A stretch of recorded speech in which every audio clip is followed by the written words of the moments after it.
Jack it up.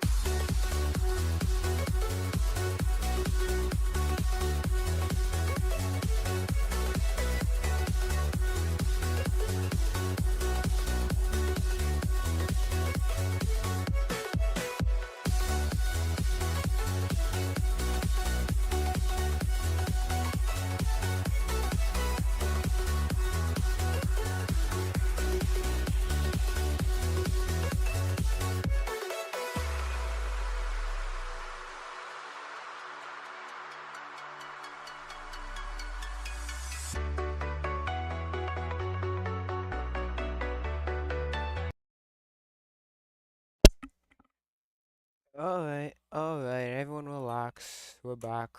We're back. Alright, we are back to react to anything part 6. So, in this stream, the name is self-explanatory. I'm gonna be reacting to anything I feel like.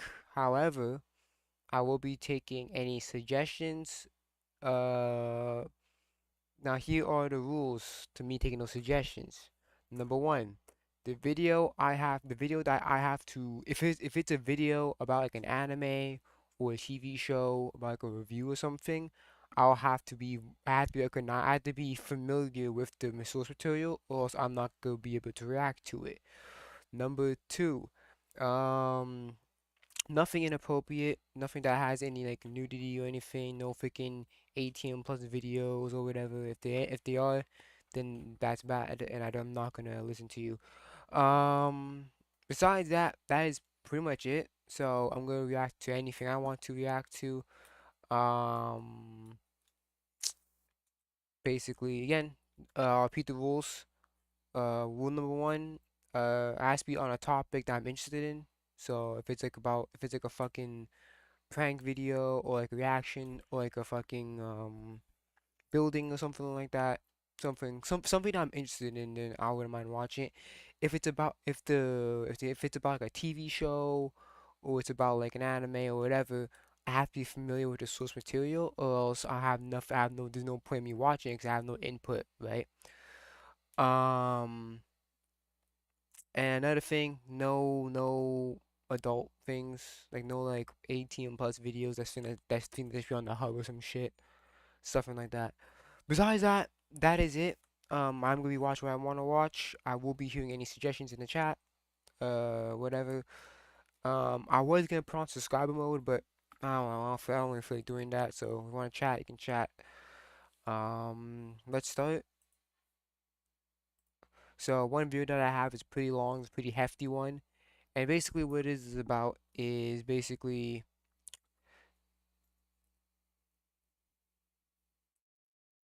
Welcome back. okay. So basically what happened here is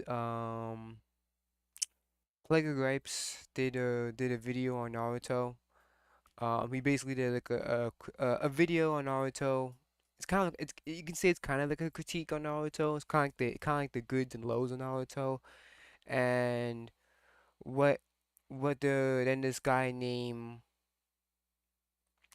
Hot Boy Spicy is basically doing a response on why Plague Gripes is wrong. What's happening now is that aliens exist or two people, the brothers, they react to review like anime, like people review like basically react to other people's videos on like anime or superhero movie and stuff like that. It's typically on like analysis stuff. So typically if it's like an analysis of like an anime or a TV show, they will react to that video and pretty much give their own thoughts and opinions on whatever it is. So basically, it's basically they are reacting to a response of Plague Gripes' video on Naruto. So yeah. Mm-hmm. So let's see the comments here.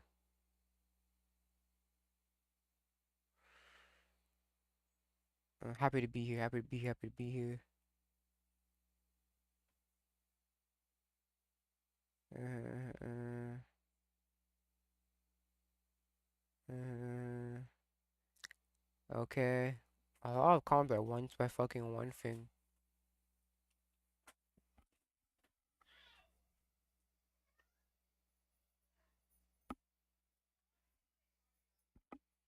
Mm. Okay. I'll put a hashtag happy to be here. How about that?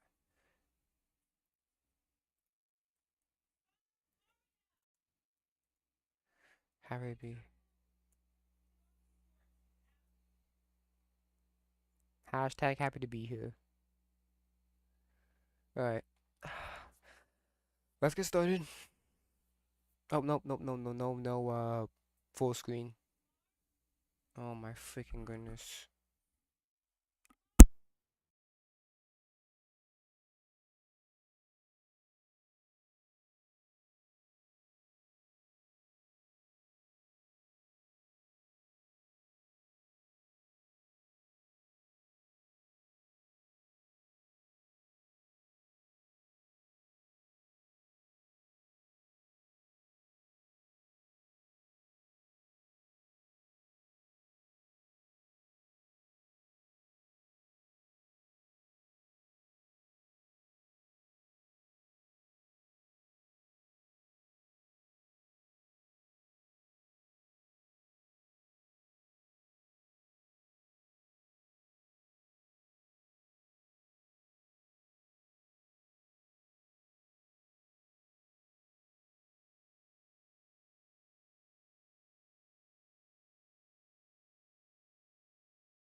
Oh, we're back. Fuck, let's do this shit.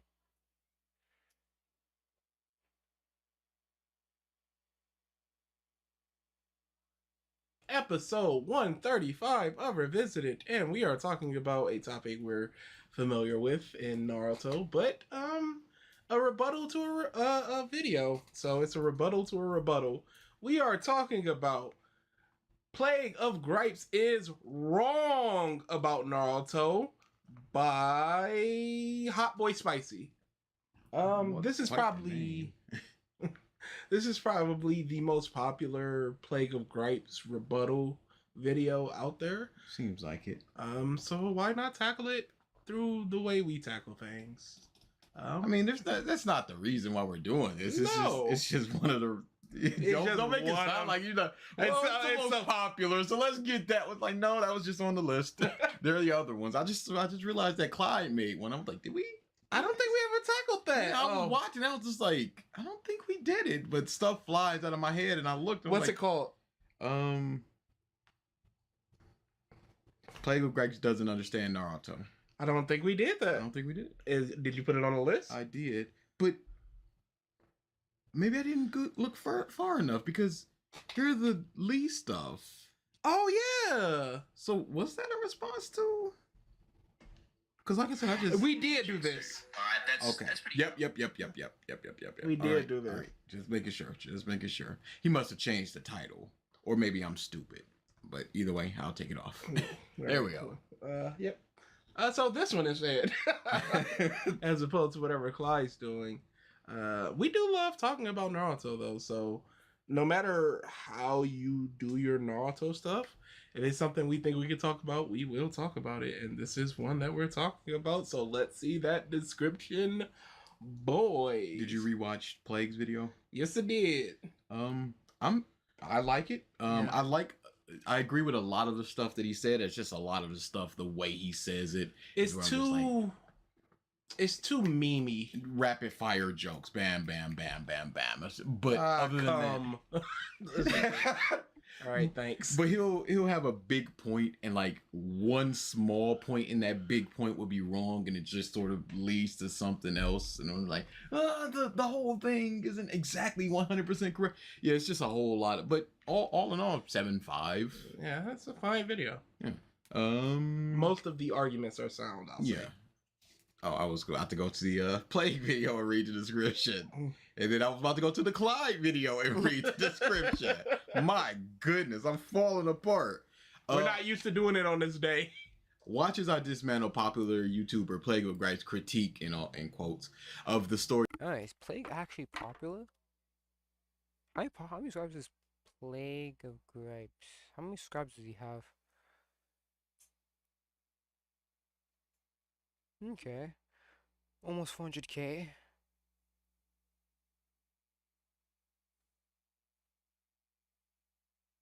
Okay. Alright. Story of Naruto. Is this a slam dunk or an epic fail of an attempt to prove haters invalid? Tell me in the comments down below. He made fun of myself. Insert what can I say? This is very difficult of a thing because this is a 20-minute video on a 40-minute video, which means that he's obviously not going to address a lot of things. There's going to be points where it's just like, this is ironclad. He comes from all the Hokage. Here are all the things that he did in order to win the fight. There'll be things that he can attack and he will attack. Yes, I would like it if these types of response videos, if they don't want to do it like us where they feature the entire video, I would like them to go, here's their main points and I'm gonna address these points. Maybe he does.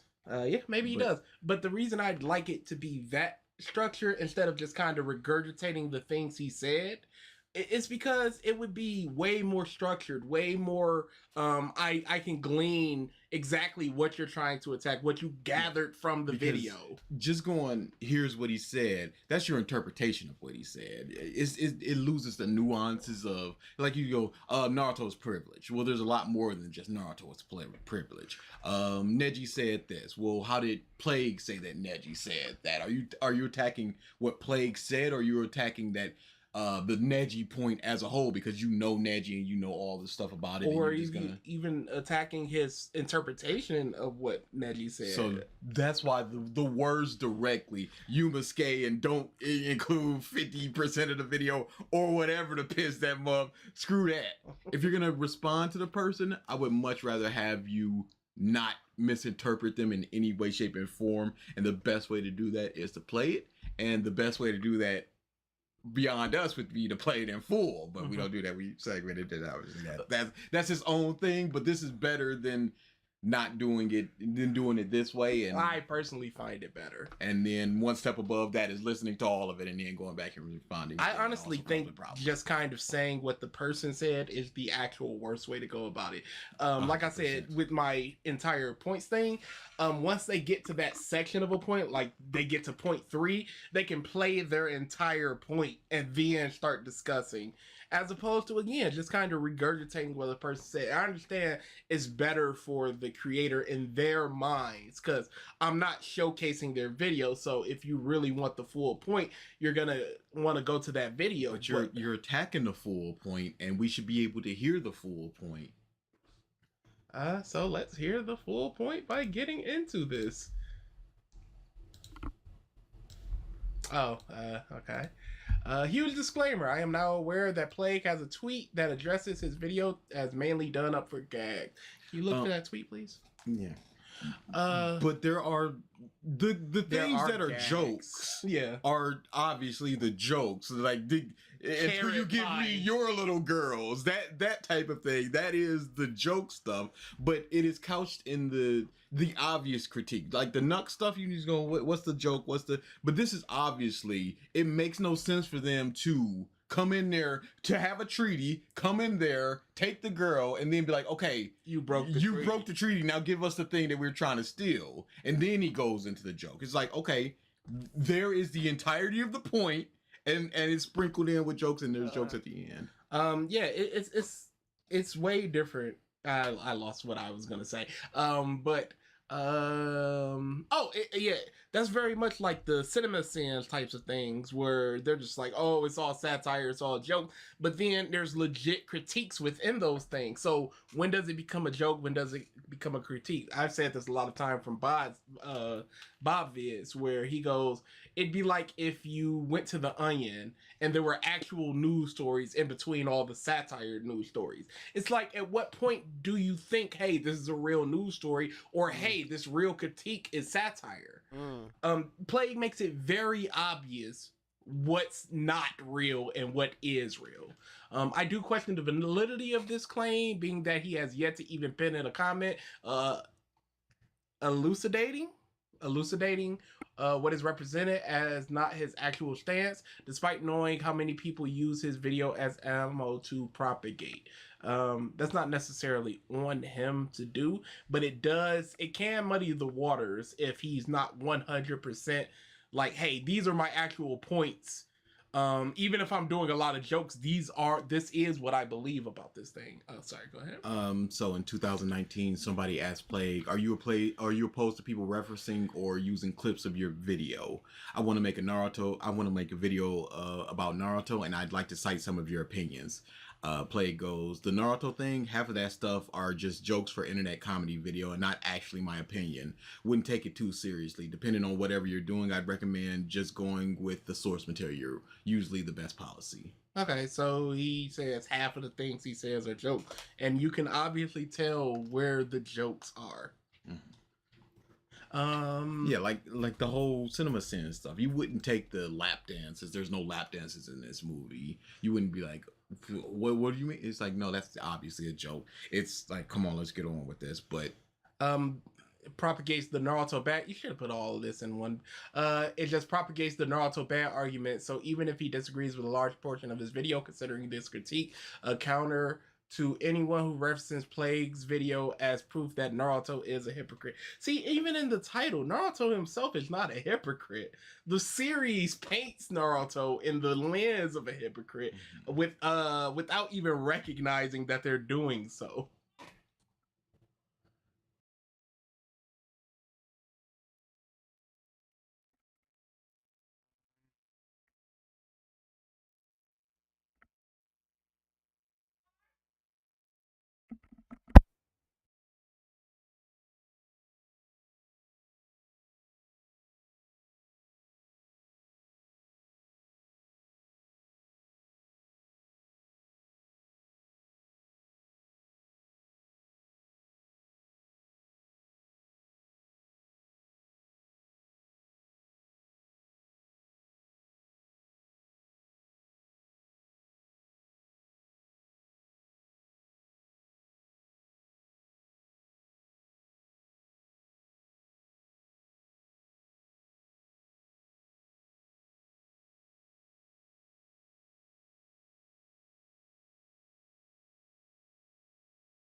Fucking Christ, man.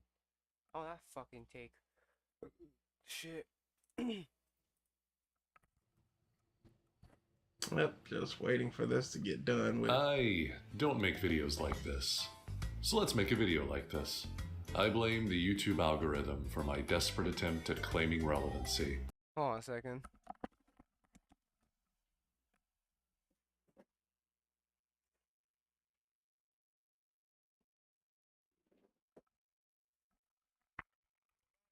Also, that has meant the YouTube algorithm. There's many factors to the YouTube algorithm. You shouldn't just blame outright. It's the YouTube algorithm's fault for why your videos are not getting the fucking views that you want. There's many factors. So without further ado, let's talk about why this video sucks. No, not why the creator's channel sucks, not why he personally sucks. Nope, just this video. I don't really know anything about him outside this video, Thanks for the sub.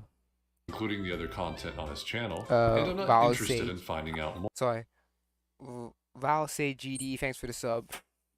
Alleged sub. about it after watching all of this video either. Although some That's so weird because Yeah. even when we do a revisited, we'll go check out the channel and see other if they got things. any My Anime list or something. Something like this, if you vehemently disagree with them, you like, what do they like? Like Triggered, I'm very fascinated by what he values based upon what he dislikes in One Piece and what he likes in Demon Slayer. So then you just look at it and just go, well, this doesn't make a whole lot of sense when you talk. Oh my god.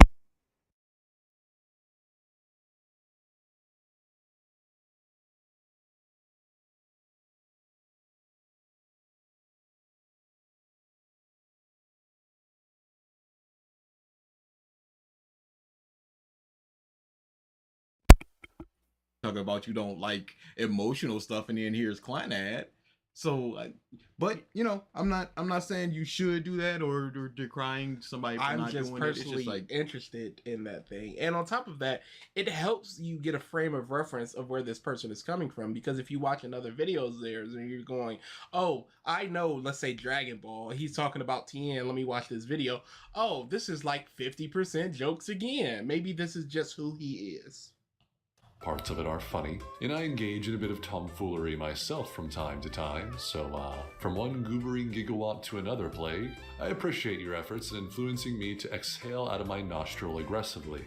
I hate intros, so I'll be brief in how I'm going to go about dissecting his take on the series. I'm not going to show any particular clips of him talking. I'll mention what he says before attempting to dismantle it, and then Yeah. Should have known. Again, I personally find this the worst way to go about this thing. Personally find it. move on to his next criticism to do the same. If you want to confirm or deny any of my contentions, for example, if you believe I'm strawmanning anything he says in his video, you can go make sure of that yourself and then afterwards comment about how I'm gay for Naruto and that's why I defend this story. and then so you're supposed to listen to his point and then just go, well, that doesn't sound exactly right. Listen back to Plagues, find it in Plagues, and then come back to this to re-listen to it to figure out exactly what this is just too much. Yeah, if you're doing, let's say this is a 20-minute video, you watch this entire 20-minute video, you have to remember the points this person said, and then go watch Plague's video, and then systematically go, no, that's wrong with what you said based on what Plague said, blah blah blah blah, and then come back to this video and comment on how they were wrong about the thing. It's a lot of things going on there. Please just show the clips. Yeah, okay. I understand I understand what they're trying to say, because apparently it's his format is basically going to be just talking about just the points what plays himself instead of showing clips of it. And yeah, that can be doing all that. It's a whole like other step. That just discourages people to actually comment it, because instead of showing clips or something, instead of showing clips like a live reaction to something, you're just kind of paraphrasing what kind of Plague says, and then you're kind of going from there. So so if you want to know exactly what Plague meant or what Plague said, you have to go to his original video and then come back to this video and then do all. Yeah, I understand. It's a lot of steps.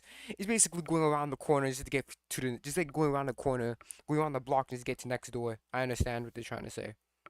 To which you'd be right. So one of the first things Plague seems to paint a negative color is that there are too many Narutos. Yeah, and this was one of my points where I was just like, what do you mean by that? Because he just goes there. Jiraiya is a Naruto and Obito is a Naruto. You can I think he means. I think I've seen a bit of Plague's video. I think he means the part like parallels, right? Because if you look at Obito, he is well his child design like right here. He looks like Naruto with darker hair and darker eyes. So I kind of get what you're trying to say, and also situation wise as well, and personality wise, and all that shit. So yeah, extrapolate that's just parallels though. I wouldn't really consider too many Naruto's. There's nothing wrong with parallels. But again, it's all about the execution. Hokage. They're the knucklehead. They are the orphan. They are there was one more. It was just like something about strength. Yeah. Because he goes into Irika going, he's a knucklehead. People don't like him. He's an orphan. He's an orphan. Yeah, you know, he doesn't take Naruto in. Oh, Naruto's backstory is so broken when you really think about it, man. This Fucking and it is not a main component of his fight. If you want to take it like that, absolutely there are. Okay, okay, now I get it. Okay. Yeah, because basically Naruto's personality is always similar to someone else. It's like very similar to a lot of other characters and shit like that. And yeah, I definitely get it. I mean, I get it too. I understand. There's a lot of archetypes. Yes. Like Naruto is the blueprint, and then a bunch of people branched off from what Naruto is as a character. Tsunade was able to relate and feel for Naruto because she is like those two people. Or he's like those two people. Jiraiya sees himself in Naruto. Things like that. It's just like... While he briefly mentions this, and it is not a main component of his fight towards the series, I do want to elaborate on why I believe there are so many quote-unquote Narutos, and why... And pause. Oh, by the way, I have a wireless keyboard if you ever want it. So you can just pause on your own. No, the system is set. I have forgotten what I was gonna say. Too many Narutos. I want to extrapolate on why there are too many Narutos. Oh yeah, what's Plague's issue with there being too many Narutos? That's the flaw. Oh yeah, so like he's really just explaining why there are so many of these things, and not really addressing Plague's point of there being too many of them. And that's what I was talking about when I just go, he's addressing the issue, not Plague's issue, but the issue as a whole. It's just like true that he's not. I understand. I understand. So basically, what he's trying to, what a Hot Boy Spice is trying to do is he's critiquing the sentence itself instead of actually refuting on what Plague means by that. Too many Naruto. So let's see what happens. Okay, I got that. Neji Destiny. Okay, I got that. It's like you're not attacking what Plague said. You're attacking the wider point. Yes. And why I believe it to be a net positive for the story. You see, each Naruto represents a different facet of Naruto. The Batman argument of each villain is a part of Batman's psyche and blah blah blah. No, it's very much more so that was not a proper sentence. It's much more so that every one of them is a Naruto, but they showcase a particular trait more so than others. And it's not like they influence Naruto in any way, shape, or form to be a better Naruto or a different Naruto or anything, because he doesn't meet the two Tsunade's little brother or the husband. Facts. Hashirama is essentially a Naruto, and he's not influenced by him in any way. Pain, you could be, I guess, a darker reflection, but he doesn't know that he was that plucky sort of young. Same thing with Obito. Really. So it's just more of a narrative thing, and if you want to look at it like that, okay, fine. That's more of the theme. It's more of a coincidence. That's what it is.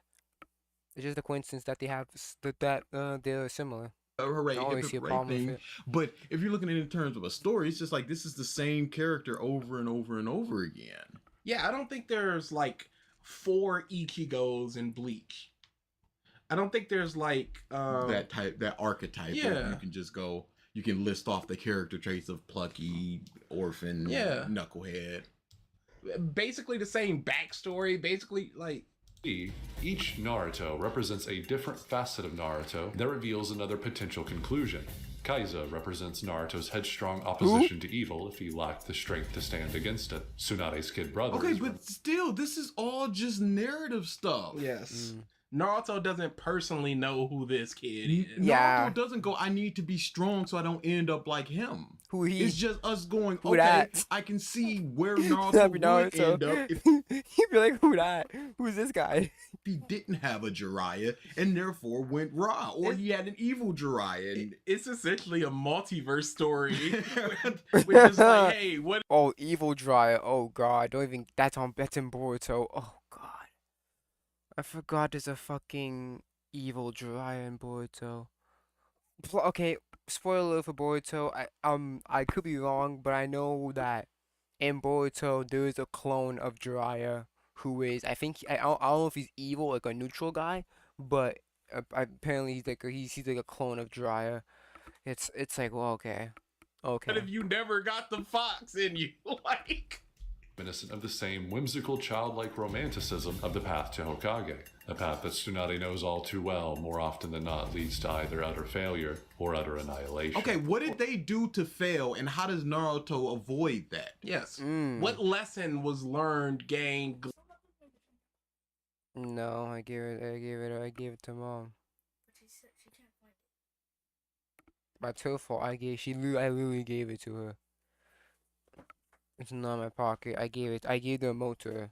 Lean and resolve through that. What about us as the audience? What could the homeboy have done better?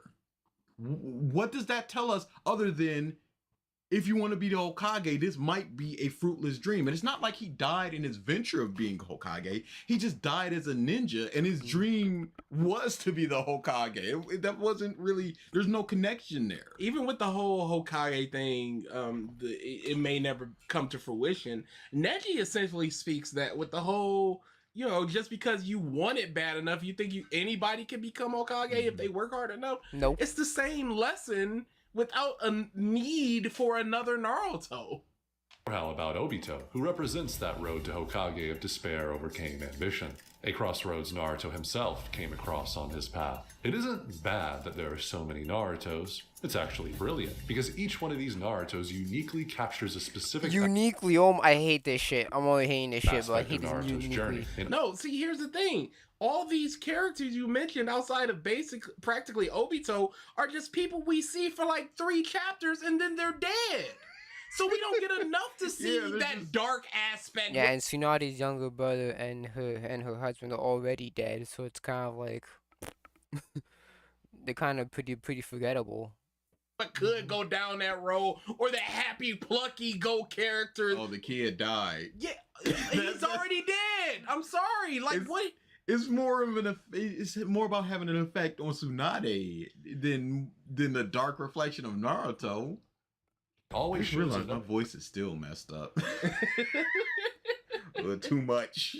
No more My Hero into Phil, it seems. At least not that particular feel. Pigman was crazy. another potential outcome that Naruto could have reached from just one minor distinction, as Plate points out. Iruka. Okay, but wait, what's the minor distinction that leads to death that kid faced or her husband faced? Running into battle when you're not prepared. Which Naruto has done multiple times. He just had the fox in him. Trusting your friend too much, not trusting your friends enough. What was the lesson that could be learned there? Standing up to oppression with the dude with the arms and hanging up on the cross. What's the lesson? What's the dark path that he could take? That's basically reflected in Gaara. What's the point of having a Naruto when we have a character?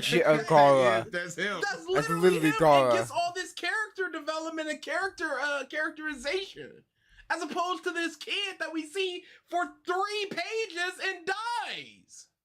Iruka does in fact share a similar past with Naruto, but we shouldn't look at it like Naruto was a success story where Iruka was still a perpetual failure. Because just like Naruto, Iruka did succeed as a shinobi. He saved Naruto. No, from he's the a dark. Chunin. He's a teacher. If he wants that, then yes, he succeeded. But what does it mean to succeed as a ninja? You are a ninja. I mean, would Guy's father be a success as a ninja? Because he did save his son. This goes into like ninja way type stuff. Is Rock Lee a success as a ninja? I couldn't tell Was Tsunade's husband a success as a ninja? Yeah, that is true what they're saying, because it's not really. Again, that's obviously it's really dependent on the character or what it means to be a successful ninja. But yeah, there's no concrete answer. It really depends. Again, I think it really depends on the character, but we don't know I don't know what it means for Ilka to be a ninja. Would it be a teacher or to teach next generation? I don't know. We can only assume, right? There's not much here. That's the problem. Saved him yet again from despair, inspired his ninja way. As a teacher, first and foremost, someone whose main prerogative... Okay, so he succeeded as a teacher. Yeah. Not a ninja. What did he use as his... during his time as a Naruto, what did he use to inspire Naruto? Like, hey, don't be like this, don't be like me, or be exactly like me. I've gone through this, so you can overcome it. Or was it just... Wow, he looks a lot like Shika. Or was it just... you're a sad boy, you're a popsicle. Should be to make his students shine the brightest. Iruka succeeded brilliantly. We never once see this man go on about how he aspires to be one of the greatest, but instead, all we ever see is just how much he cares for the ones that will eventually succeed him. That's the problem. We don't know. We don't know if his goal was to be a Jonin or Hokage. We don't know. We just you're just assuming that this was his goal was to encourage the next generation. We don't know that. That sounds like a teacher. The only time we see this muff is in direct plot relevant time. True.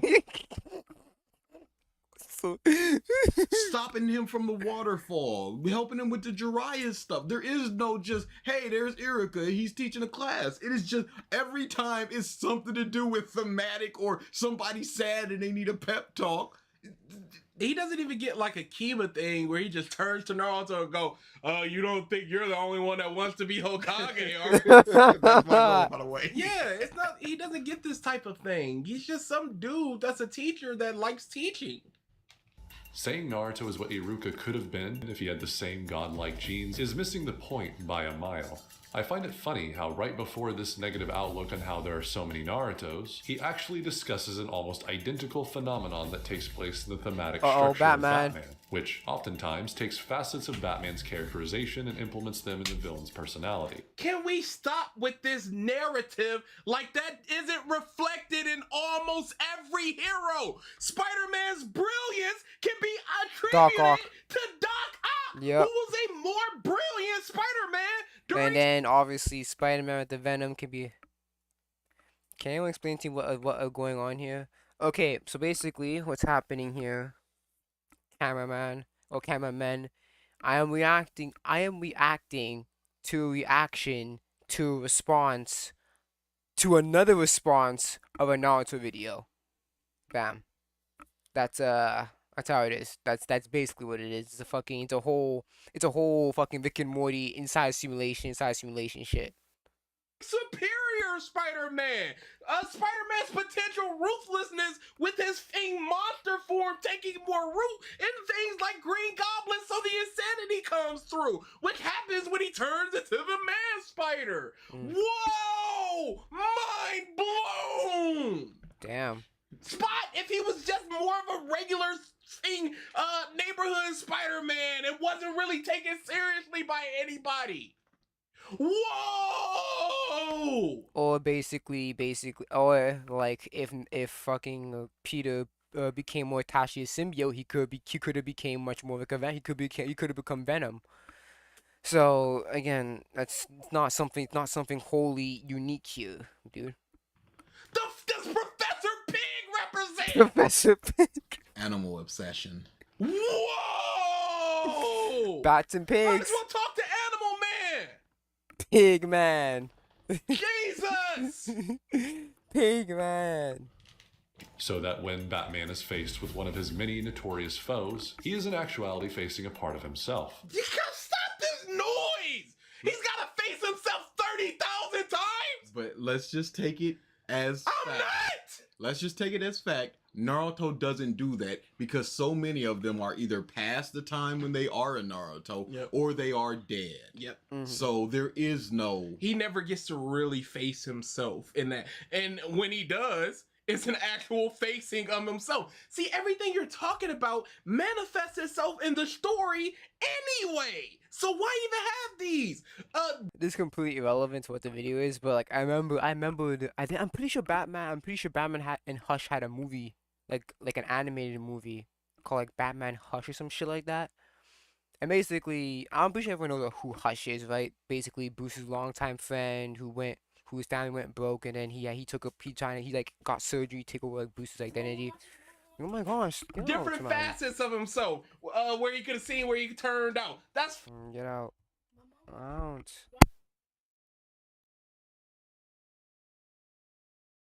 Angara. The what could happen in the path to Hokage. That's Neji.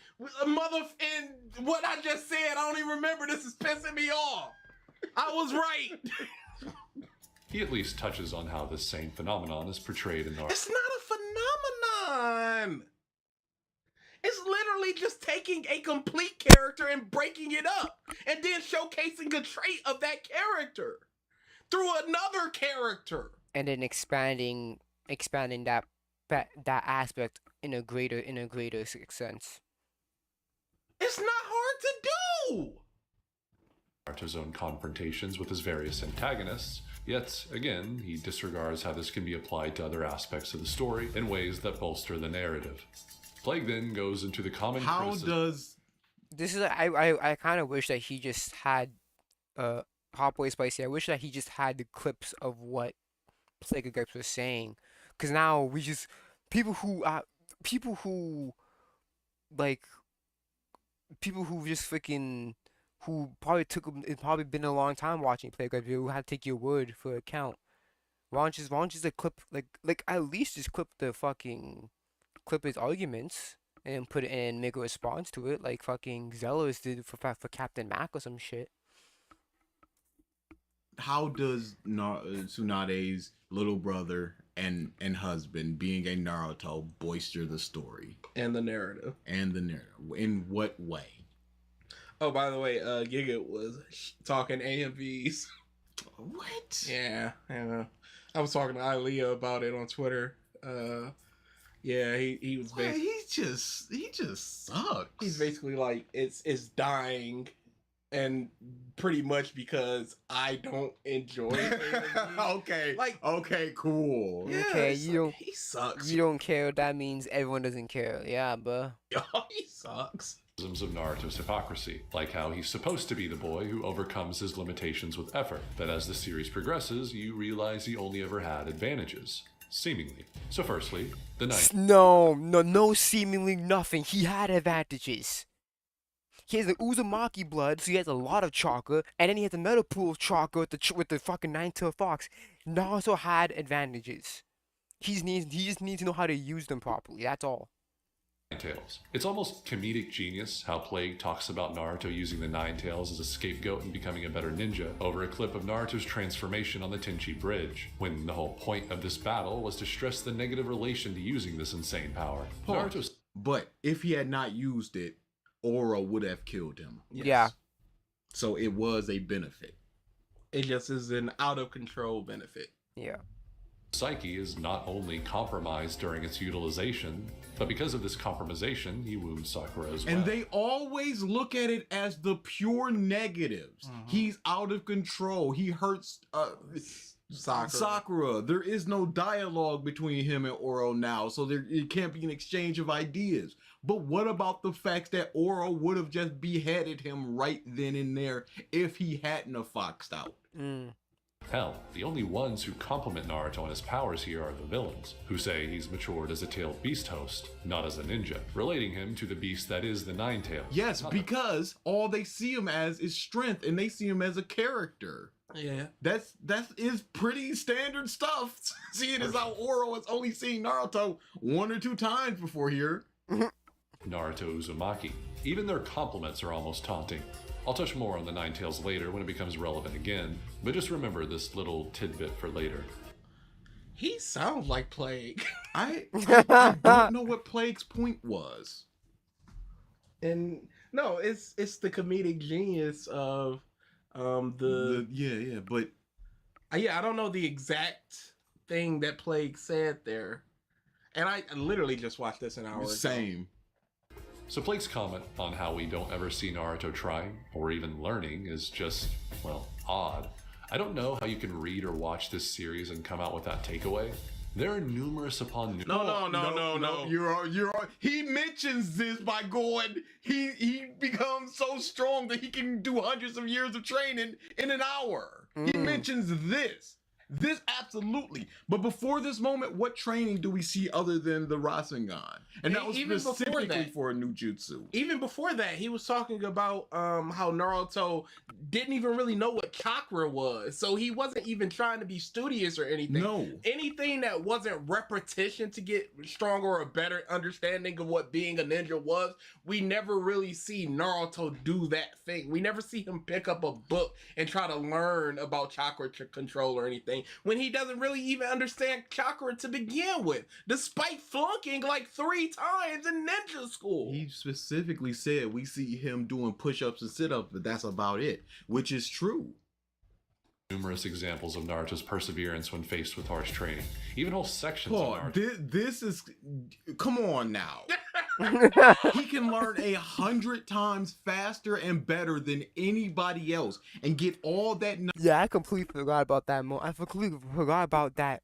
Naruto, when he uses his shadow clones, the knowledge that his shadow clone gained, it goes to him. I completely forgot about that. So basically, for example, if I had a shadow clone, right? I told my shadow clone, go learn how to draw, right? And my fucking shadow clone becomes fucking like Picasso, and he poofs away. I gained that knowledge to know how to fucking draw like a fucking beast.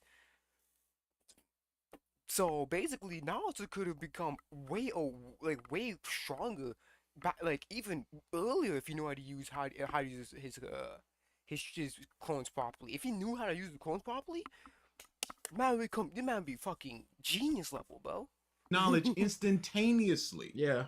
Come on. But again, how does that work? How does a shadow clone, how does that work? Because if a shadow clone learns something and it poofs, and then now that knowledge somehow goes to you, how does that work out? Is it because like maybe it's chocolate? I don't fucking know, bro. I don't know. He could literally be reading every book in the world simultaneously while he sleeps. He has clones up just doing it. It's not good. They're going through the What's the perseverance that we see? Him doing it over and over and over again until he just does it. Numerous upon numerous examples of Naruto's perseverance when faced with harsh training. Even whole sections of Naruto going through the ropes of learning curves. And then having to adapt against those learning curves in his own unique way. And you've shown 3 examples of all the Rasen Shuriken. Okay, what else do we have other than the Rasengan? As well, he's stupid. But it's because he's stupid that he thinks outside the box to surpass that curve. Hey, why is he stupid? Why once he learns that he can do practically anything 100 times faster than anybody else, why is he stupid? Why? Oof. I'm looking at Furo Kage right now. Furo Kage's tugging that collar. Fuck, bro. Why does he not know what a Hokage does at this point? Like, stupid. Furo Kage tugging that collar. A kid Naruto that doesn't understand? Sure. We're past that. There's so many instances of whole training sections of the story that portray. You did not understand his point. At all. Because the reason he showed the training beforehand was to bolster his point of Naruto not even really trying to be a ninja, just trying to get stronger. What was his training to summon? They did it a few times and then he pushed him off the cliff. Practically, hey, I'm gonna push my niece into the river so she can swim. this phenomenon again and again. And all this is always... Stop naming it a phenomenon. It's not. But he keeps saying again and again, and he showed 2 Rasengan trainings. Always accompanied by Naruto first and foremost, having to struggle for extended periods of time in order to finally get to that point of success. So one of his next points is Sage Mode? Which wasn't even arduous. It was more a inner turmoil that you had to confront as opposed to like some arduous training. Plague clearly differentiates. He goes and then he starts doing this in the Shippuden stuff, but he's not looking at it into the Naruto stuff, which is what Plague was primarily talking about. He yada-yada'd over so much of Shippuden. The main issue was Naruto. Naruto wants to be the Hokage. What is he doing to be that? Well, nothing. Pretty interesting because it's actually kind of right. He just misses the intention. Plague basically says Naruto in actuality never wants to become Hokage, just acknowledged. And this idea is similar to the main dilemma of Naruto's character arc in part 1 of the story. His ambition was not only motivated by something meager, but immature. He wanted to be Hokage to be acknowledged. Yet that's not even how the title itself works. You have to be acknowledged first to become Hokage, not the other way around. Not only that, but this motivation started to become more of a placeholder. Tsunade was not acknowledged. She rocked up and they went, all right, here's y'all new Hokage. Like 3 dudes was just like, we need a Hokage. What about Tsunade? Yeah, Tsunade, she's the descendant of the first Hokage. Fuck, let her do that shit, bro. She's a legendary Sannin. Fuck that. Have her as one of them. Or Dryos. Somebody, please. But again, he's talking about the broader point. He goes, Plague is right for the most part. Where is he wrong? I don't know. And are you debunking him, or are you just boistering the point of Naruto and all this other stuff? More so than anything else, being that Naruto was beginning to actually become acknowledged by the people around him as early as the Land of Waves. Pause. They're not around him. Who is them? But when was the lack of acknowledgement beforehand? You go, this is when we start to see it. When did we not see it? We saw them going, oh, that Naruto, he done stole the scroll, let's kill him.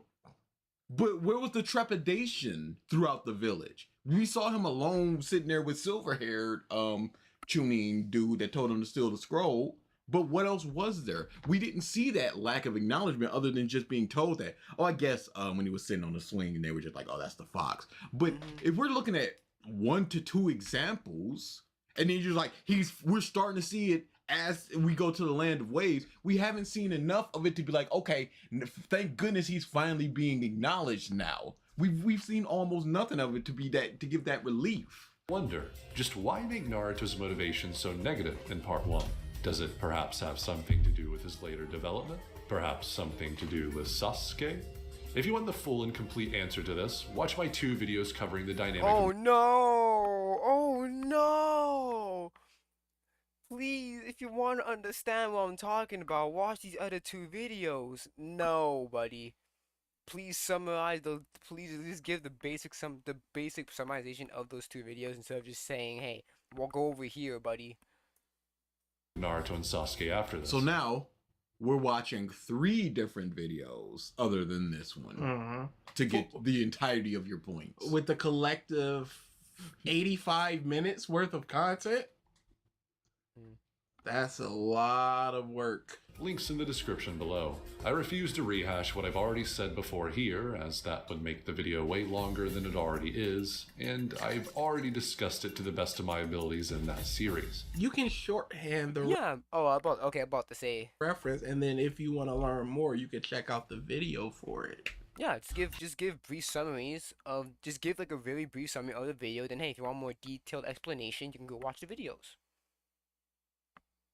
So Naruto's genetics. Plague talks extensively on this, and it's something that many people for years now have voiced mainly negative criticisms on. I personally can see the argument for how genetics play too much of a factor in what determines who... Can you see his argument? Not the argument, his argument, because he's making a very specific argument about this. Who is a powerhouse in the story.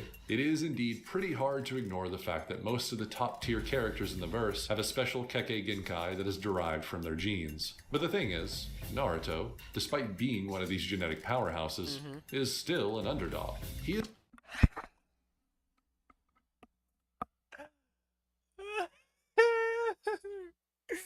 Oh, not this fucking quiet argument again. Doesn't matter. Irrelevant. Completely irrelevant. It doesn't matter. He still has advantages that people will never have. He has the Uzumaki blood. He has more chakra than the average ninja, and then also he has nine-tailed fox. He has two chakra pools instead of one. Because let's be honest here, Naruto would have lost against Neji if it wasn't for that fox chakra. Haku goes up against Hashirama. Haku is an underdog. It matters almost nothing. Let's say you think Michael Jordan is the greatest player of all time. If prime Michael Jordan and prime LeBron James went 1-on-1, in your mind, LeBron James would be the underdog. LeBron James is also one of the greatest basketball players of all time, but he's not the greatest in your mind. So no matter what, Oh, I hear so many debates about that. Who's better, Michael Jordan, LeBron? I still think Michael Jordan is better. He has a better like career than LeBron, but it's a very narrow margin. I would say the reason I think for me is probably just because the championships. Michael Jordan has 6. He did 2 3-peats. LeBron never really did a 3-peat, so that's the only reason why I would say Michael Jordan is slightly better than LeBron. always be an But underdog. LeBron is the only player that has 40, 10, and 10. Like 40K points, 10 assists, 10K assists, and 10K rebounds. He's the only player that ever done that, right? He's been playing for way longer. He had every team that he goes to, he gets a championship for that team. Like he got one for the Cavs, got one for the Lakers, got one for the Heat. So, yeah, well, 2 for the Heat, but yeah. And the guy that everybody thinks sucks, even though he's secretly awesome, would probably be the underdog. The best mathematician in the world versus the 4th greatest mathematician. Yeah, it's a case by case basis. Like if it's like Luffy versus Kaido, then Luffy would be the underdog until Luffy accesses Gear 5, and then Kaido would be the underdog and shit like that. It's a case by case basis. It goes by case basis. That dude is super smart, number 4, but he's still an underdog. Naruto is super strong, but he is still an underdog, yes. But look at him up against any of the other Konoha 11 or Konoha 12 or whatever. He's stomping. Who got him? Yeah, what, Sasuke? That's legit. It's literally just Sasuke. That's the only person that is equal to Naruto's strength is Sasuke. Everyone else, he's stomping. Sasuke's probably the closest. Yeah, Sasuke But is here the and now, closest. yeah, well, after the Lee training, maybe. An underdog in the combative sense, obviously, but rather the circumstantial sense. we'll He was see. scorned and Okay, ostracized. who? And then that's the problem. People have issue with Naruto's backstory is that why did not the issue? This is the issue. Why didn't the third Hokage assign a caretaker for Naruto when he was a child? The third Hokage did it for his grandson Konohamaru, but he couldn't do one for he couldn't give one to Naruto, the fourth Hokage's son. That's an issue. Naruto's backstory could have been easily fixed. Cares? Who cares? There are 50 people in them stands that can put up a finger and Neji's head explodes. Oh, that's true. That true, and also, oh yeah, true, cause the fucking symbol on his head, yeah. Oh fuck, forgot He's about not that. an underdog. And given the circumstance, especially Rock Lee, we don't know if Rock Lee has parents. Because when Rock Lee was in the hospital, his parents weren't there. It was Guy and Kakashi. So Rock Lee doesn't have, from what we know, Rock Lee is pretty much like an orphan as well, and he cannot mold his chakra to able to use ninjutsu or genjutsu. He can only use taijutsu. since he's not part So of I the would say main Rock branch, Lee is. so he's part of the slave branch under the rule of people that can snap their fingers and kill him. While being stronger than half of them mugs. Yep. and not really having a family anymore. Choji's entirety of his power gets him mocked, and he has one friend. Come on now. If you've got a backstory, more than likely it's gonna be a bit of a sad one, and therefore you're gonna be an underdog in some way, shape, or form. Circumstances. Get this out of here. I'm not trying to hear this nonsense, dude. What are we talking about here? Sakura. They were just like, hey, I heard a rumor that Sasuke liked girl with longer hair. When she was a kid, she had shorter hair. So she's an underdog for Sasuke's love in that case, isn't she? This underdog narrative is such, I do not care about this narrative. And then you just go, well, it's a psychological underdog. Well, that makes it even worse. Childhood. And even after rising above that crisis, the villagers' worries were proven valid on more than one occasion when Naruto lost control of his inner darkness. Hey, he lost control there, and then what happened? He went away for a little while, and then they celebrated him upon his return. The entirety of the village celebrated him. 90% of the village was 95. dead. Ain't nobody see that. Who were just like, what's going on over there? Ain't nobody see that. Yet he eventually rises above this circumstance too, not by finishing the job in a traditional sense, which would ultimately lead to more hatred, like his predecessors had done many times before him, but by coming What do at you his mean by darkness in a novel way, with an attempt to not only acknowledge it, He but had understand to literally face his darkness. Legit. just like, don't you want to kill those people that mocked and scorned you? This No. is legit. Yeah, like Bleach. Right? And Ishu had to face his darker version of himself. I'm past that. Ugh. I'm slain. You are only the best Naruto. Oh man, You're the Ugh. best Naruto My ever. goodness, He's the coolest And guy. Luffy, Ace dies, and he's just like, I'm so sad. And then Ball and Clay rocks up and transforms to Ace. Is like, don't feel sad for me. I was always proud of you. Get Oh. up and be stronger. And Luffy goes, yeah, I'll do that. It's like, that's not anything. Oh my goodness.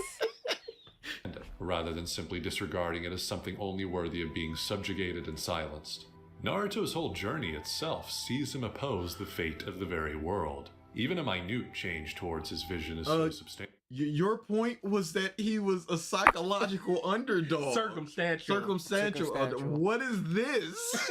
Nigga can boost people. Nigga can fucking heal people and boost people with his chakra, bro. Fuck, man. Come on. Again. Plague was clearly talking about part one. He alone could never make it happen, no matter how powerful he is. Against Obito, he needed people at his back, and against the full force of the army. What is your point here? Again, all of them are underdogs because of the circumstances right now. Yes. What is this? Literally the whole group here are underdogs, cause let's be honest here, some of these fathers getting mopped up and then Neji dies too. And then Guy is crippled. What is your point? He needed help, so genetics didn't matter because he needed help. But genetics did matter in the Neji fight. Genetics did matter against Haku. Concocted, he needed the unity of all shinobi. Naruto needed people, and that's the point. What does it matter? What does it about matter? being in circumstances? Is that okay? That means Superman's an underdog because sometimes he needs help with the Justice League. Come, what are we doing here? Underdog. If your entire point is he needed people, He is attacking a point that Plague did not make. and I've never heard anybody make. Plague is like, he has so many genetics, but he needed help. It's like, okay, that's fine. But Plague lists off just like, he's the son of this super genius. He's the son of this legendary clan with his mama being even better than all of them up. He's related to every single Hokage in this incestuous gangbang. And just Oh yeah, true. Yeah, he is. Well, I don't. Is he related to the Saratobi clan? Yeah, I think he is. He's like a distant relative. So basically, yeah, I forgot him and Tsunade are like distant relatives. So yeah, okay, yeah, that's true.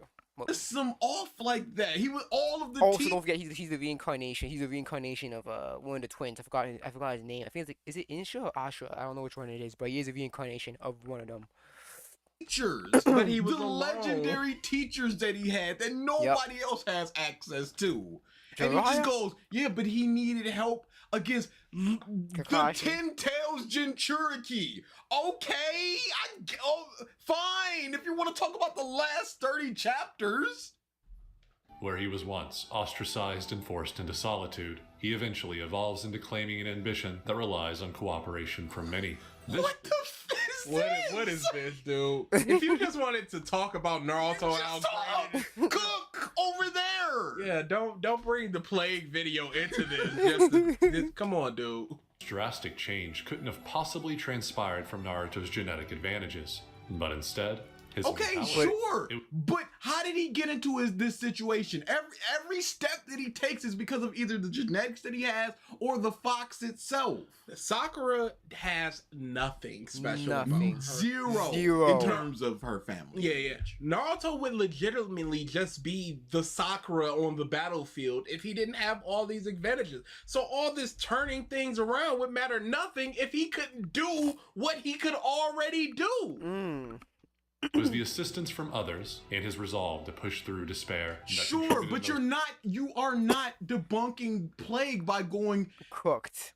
Circumstantial. Cooked, Circumstan- Luigi. the Cooked. genetics You play a got big cooked. part in that. Well, he needed help. It's a and, not an or a but. I fucking hated it, man. Neji was one of my favorite characters out of Corner Heart 12, and he got cooked. His point still stands. Yeah, You have not cooked. attacked it in terms of you are wrong because the genetics boom boom boom. You're going no, a completely different point, and then I'm just gonna say genetics to tie this back. We've not addressed anything that he said where he comes from a long lineage of super strong people. But and that's because he said plague is right in the grand scheme of things. He's just wrong in the mechanics of it. no, Because- that was Oh, the then fourth point. what? No. The what? the previous. Did it bleed into this one? What No, happened? he differentiated this point of the genetics. That point was done. So what was that point? The acceptance. But I thought that was bled into the genetics. Nope. He cut it. It was when Kushina came. He goes, Plague goes, Jeanette. You want to go back? No, I'm gonna trust you on We're this making one. good time. You can go. Really good time, actually. Because this month ain't. He's just talking He's- about Naruto. He ain't talking about the video. He is not cooking here. mostly to Naruto's success. No, I do want to go back. Hold on. 820. I just don't know where it would be. That it was a little bit further than that. 1 minute up. I mean, 7. Yeah, try that. Okay. Finishing the job in a traditional sense, which would ultimately lead to more hatred, like his predecessor. Okay, so let's go back. What I've already said I before. don't. No, he was talking about hatred there. So it would be like 7, 4. Oh wait, nope, there it is. I discussed it to the best of my abilities in that series. So Naruto's genetics. Plague talks extensively on. Okay, so when he said so Naruto's genetics, I thought it was a callback to what he had already said. He had gone watch this video, and now Yes, this point, and we is are Now it's now Naruto here. genetics. Yes, okay, gotcha. yeah, Cool. trash. Push through despair, which contributed mostly to Naruto's success. For Naruto as a character specifically, his genetic advantages do not at all hinder his role as an underdog that rises above circumstance. Dude, I'm sorry. If you're a god of shinobi, Reincarnated, twice over reincarnated motherfucker. and you're going, well, he's still narratively an underdog. I'm sorry.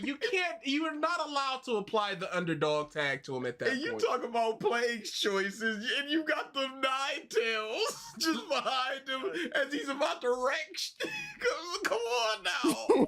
And yes, Naruto is privileged to have the best teachers at his disposal. But again, this doesn't at all change the fact that the strength he garnered from their tutelage could have turned against the leaf if Naruto had taken one loss. Irrelevant. Nowhere near his point.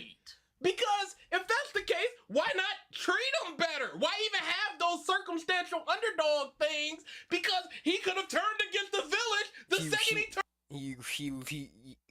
Yeah, because legit Naruto could have been another fucking god. Legit. Oh, We're yeah. 10 years old. Naruto, We can go headcanon throughout the entire series if we want to go that route. That's not the way you make your point. Naruto had 3 or 4 of the best teachers in the world. Yeah, but he could have killed the Leaf because of it. Naruto learns an S-rank jutsu that only 3 people in the world knows. Yeah, but he could have killed Sasuke with it.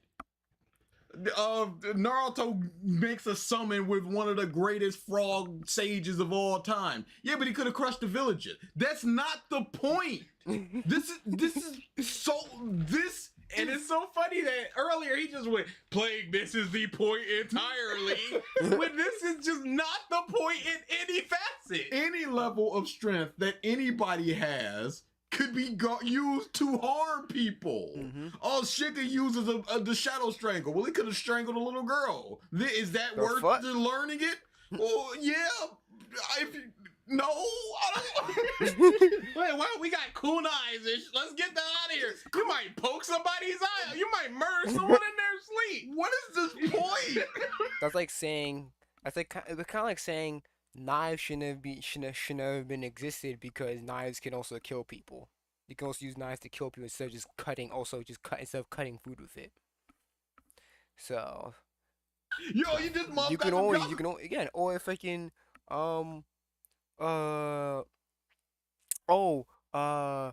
oven should not exist because you can literally shove someone in the oven and torture them in there. It's like, okay, what the fuck then? Which should and should not be here then. God, he might be watching a little girl change her clothes. He's a pedophile. Yeah, no. Like, what? Yeah, how did we get here? Yeah, he trained his Byakugan, but he could be a pedo. What? Oh, don't invent hammer. He may beat someone. Someone can beat someone kill someone with a hammer. It's like, okay.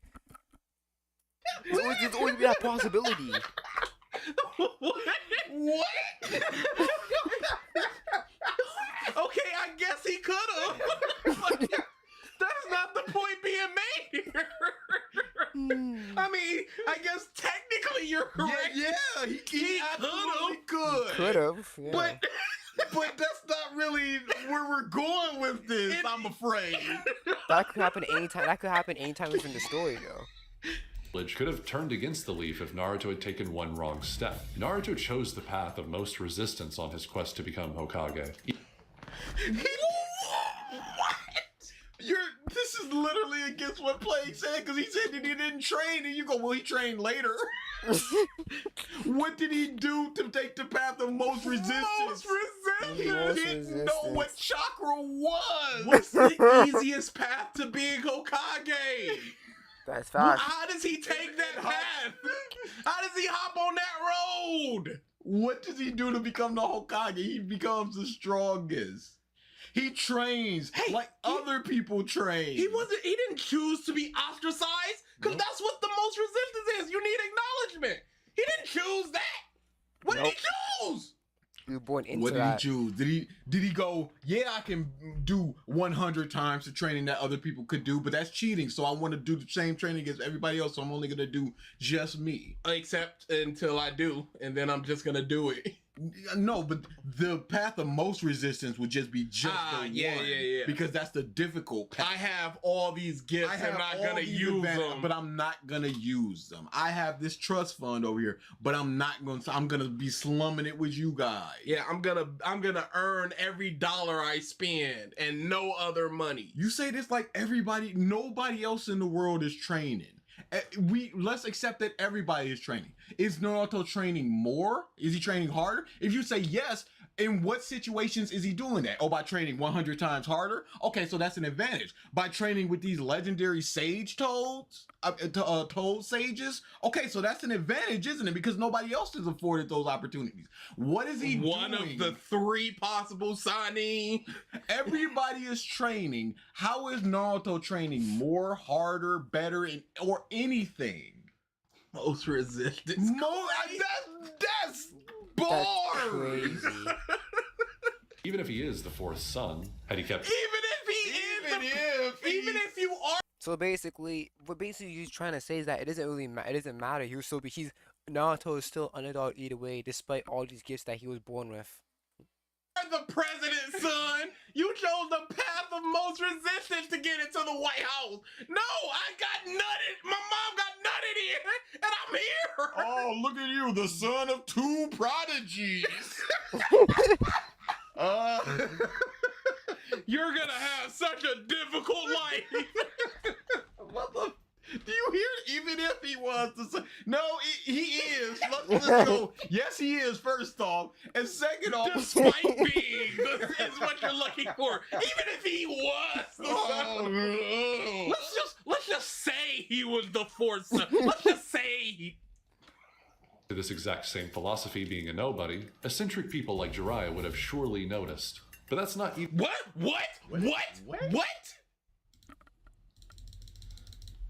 quest to become Hokage. Even if he is the fourth son, had he kept to this exact same philosophy being a nobody, eccentric people like Jiraiya would have Then why isn't Rock Lee getting trained? What? Shit. Damn, bro. You think Jiraiya doesn't have some taijutsu technique that he can teach Rock Lee? Why did Sakura need to go begging? What's Ino doing? Shika got a move. One move. What are you talking And I about? got 5 techniques Kyoshi's macro. alone except his one friend, and everybody else picks on him basically. Generational teammates of just our fathers were teammates and their fathers, and the girl is just like, you fat seckish. What? Cooperation, their whole techniques requires. These people would have just noticed this plucky underdog with nothing going for him. Oh man, this month just really wanted to glaze Naruto. Dude, this is the craziest And it's thing. fine if you want to do that, but don't house it in Plague is wrong because of I'm right about a separate point. Let me teach you about Naruto. Also, Plague's wrong. surely noticed. But that's not even mentioning the future payoff of having Naruto learning from the best. That payoff being when Naruto surpasses them. So That's the problem. He is a 15-year-old surpassing Sanin. Some of the most legendary ninja in history. Yeah. And then you got mobs like Kiba, who is A maybe bum. slightly above average. He'll be an okay Jonin. That's think- Kiba's ceiling. Sakura may hit Jonin someday. That's her ceiling. Hi, Bob. examples being when Naruto What? surpasses. Going into Shippuden, Mm-hmm. what could you say that Hinata is better at? Rather than just a level up. Oh, is anything like, oh, her Byakugan is better? Her poking the points is better? She Pressure can points, see air chakra cone. points. she can see your nerves, so she can attack your joints to stop you from moving and close your chakra node. So Holy shit. What is he talking about? What did Ino gain in the post time skip? I have nothing. These mobs just have lateral advances where they just go, I'm better Lateral at controlling you, advances. or my Byakugan is better, or whatever. And he just goes, well, this is a sage technique where you've got Hashirama, who's a sage. You've got, in college. Hey, there's something to react to. What the fuck? Okay. Hey, here's something to react to. Meet canyons, blues, clues. Be prepared to be spooked to guard your feelings. Okay, I'll look into it. After Kabuto, this. who is a sage. You got Jiraiya, who's a sage. Who else are sages? Oh, just top tiers? Oh, you have to learn from legendary frog months in this random mountain up here? Oh, the reason why I'm able to perfect this in a way that Jiraiya isn't is because that I can just pop clones Freely. because of the fox within me? Like infinite And my amounts. mom's super awesome chakra, Come on, which was even more awesome than the clan's super awesome chakra. Mhm. Come on! It's not simply that, you're just looking at it purely as narrative. He has these strong teachers. He surpasses them, and therefore he's stronger and therefore closer to being acknowledged and therefore closer to being Hokage. But you gotta take a step back and just like, what? He's stronger than Kakashi already? Come on. Payoff being when Naruto surpasses them. Some examples being when Naruto surpasses Jiraiya in the Pain arc, or in the War arc, when Naruto saves Kakashi from mental anguish like a teacher would for a student. Plague also touches on the reincarnation stuff a bit in this section of his video, but I want to save that topic for the end, so I'll skip over it here. Moving on though, in a couple of instances during the course of his video, Plague brings up that Naruto should have been killed several times due to his own negligence and lack of preparedness. Yet this completely disregards the point of each specific confrontation Naruto encounters. No. He's not talking about the point of it. He's just saying it should have happened. That's his point. And your answer should be yes. No, but then the story wouldn't happen. Your answer should be yes. Most times protagonists should just be killed, but they're not. Well, you could call it plot convenience or whatever you would like, plot armor, whatever you would like. Yes, he should have been killed. He wasn't. This isn't a real point. That should have been your answer, not, but why did he not die in those instances? Which, by the way, yes, does sometimes greatly differ depending on the fight. But even throwing that aside, I mean, it's not... Why is Jiraiya can't do this. What? Go back to that. Do the caption. The text. Why is he supposed to be unprepared? They both trained with Asani.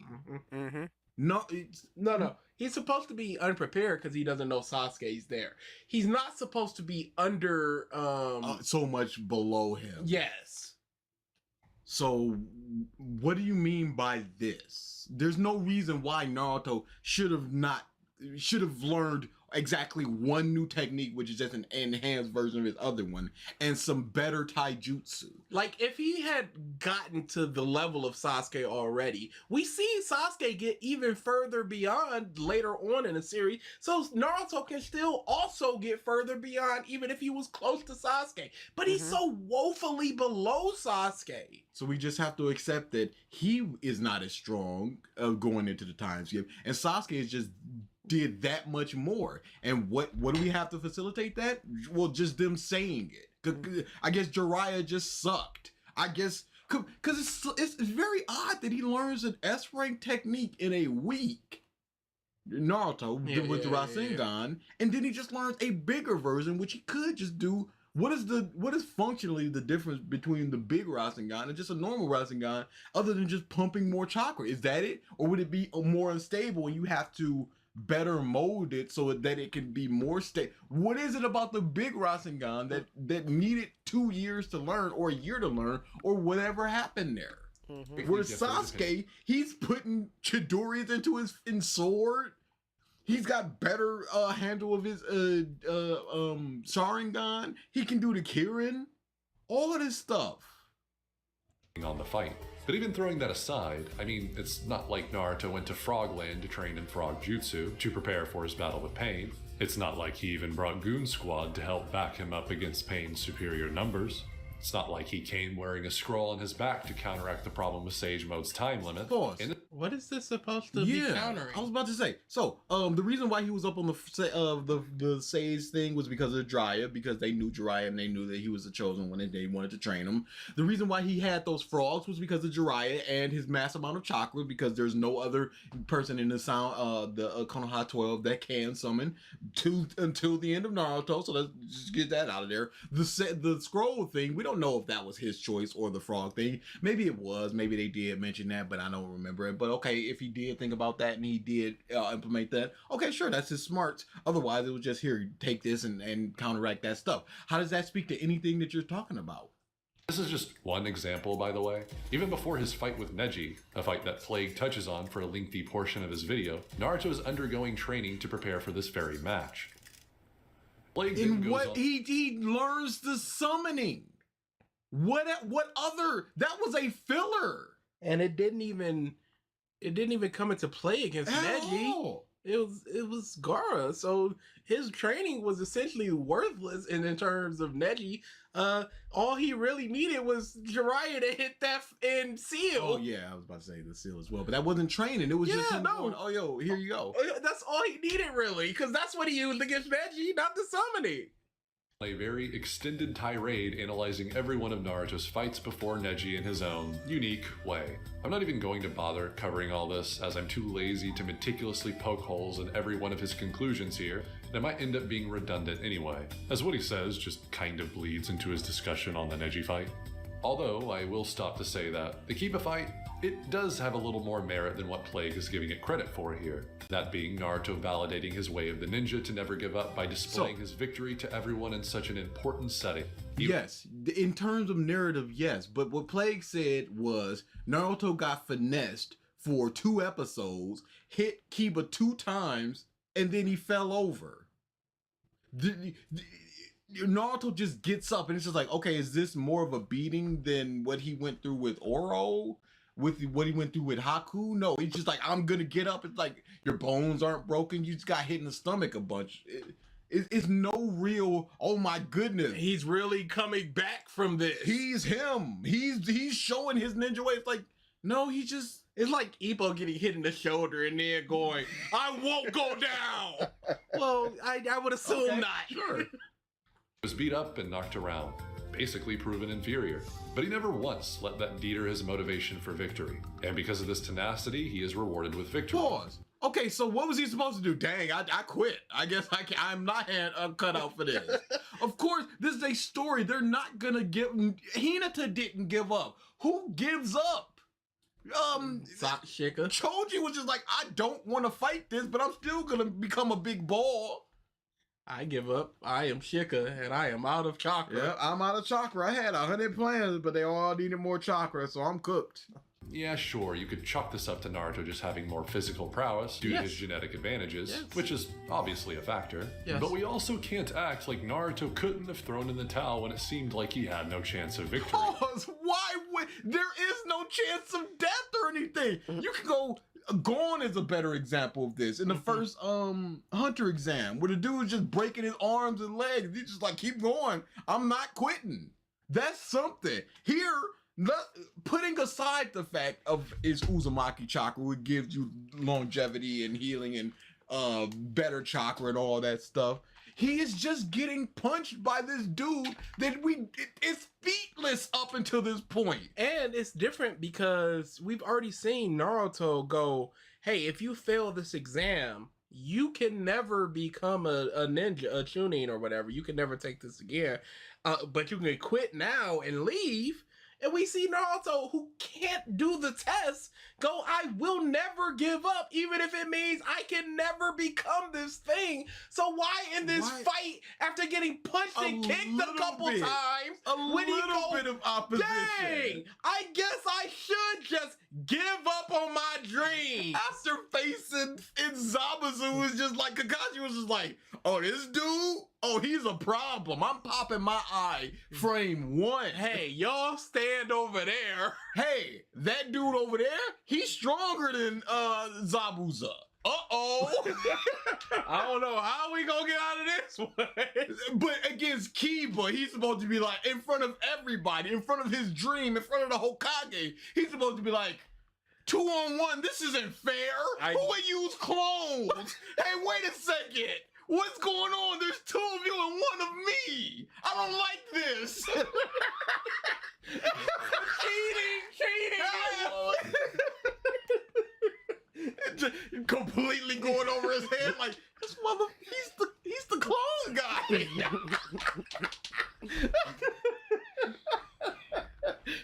Kiba underestimated Naruto. Everyone did. But Naruto came out on top by following his way. Yeah, the genius Kiba. The near tuning Jonin level Kiba. Uh-oh.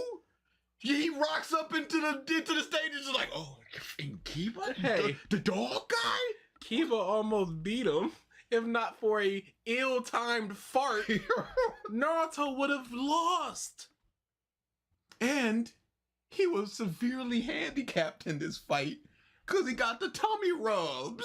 So if he popped 4 clones, Kiba's cooked. This was not a fight worthy of this tenacity bush. He was hindered. Kiba, he got lucky. And Kiba is feetless. It was essentially to this day. I don't know how strong Kiba is. This is the best he's ever been. This was his zenith. He peaked in high school. Could Kiba beat Choji if they were to fight here and now? I don't know. Could not begin to tell you. So I'm not like, oh, Kiba's so much stronger than Naruto. It's just like, Yeah, get up, Naruto. Show Kiba that you won't ever lay down. eternal rival Kiba. This is the conclusion of both of your character arcs. Hundreds of chapters have led up to this point. This is basically Ippo and Miyata. Go, Naruto. Show a fart. As it should be.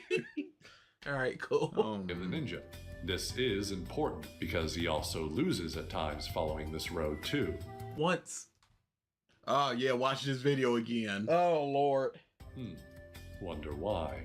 But yeah, I agree on the grounds that this fight is just kinda lame. Sure, Naruto will It's a great fight. I love that fight. It's probably top 5 Naruto fights for me. That's a really good fight. Character or show? What do you mean? You said top 5 Naruto. Show. fights. Oh, really? Yeah. I love it. Naruto thing looking, using his brain. Sure. I remember the dog thing. I remember the Gatsuga. I remember the ending. Hey, here's the thing. Naruto doesn't have a lot of great fights. I understand that. You got Shika and Odu. Mhm. You got Shiga and Temari. yep. I You will got not. Shiga and Flute Girl. Yep. Oh no. This Hey, is all just hey, Shiga. guess This is what happened? front loaded. Guess what happened? But guess what happened in all those fights? Brain stuff. Yep. That's not fair. Yeah, it's just not. Even his first fight with old girl, we was just like, "You're just gonna leave back? I'm gonna do the same thing." Bonk. It was like, "Yeah, you're by the wall." Stars it out and wins by doing something completely out of pocket. But Kiba all around came out just looking more impressive as a ninja, which I guess No, despite I don't think he did. He beat a Naruto who could not. No, he didn't beat him. Oh, he was beating up on a Naruto There you who go. could not mold his chakra, number one. Number two, even if he could have, he was not good at it beforehand. What did Naruto do in this fight other than a transformation jutsu and some smoke? That was it. before still makes messy. me not care much for this fight because Naruto just wins by kinda getting up a lot, which is ultimately boring to watch. But here's the catch. What? Something Plague fails to mention about Naruto's incompetency Hold on, early hold on. on. That being that the story actually acknowledges this. Naruto eventually defeats Neji.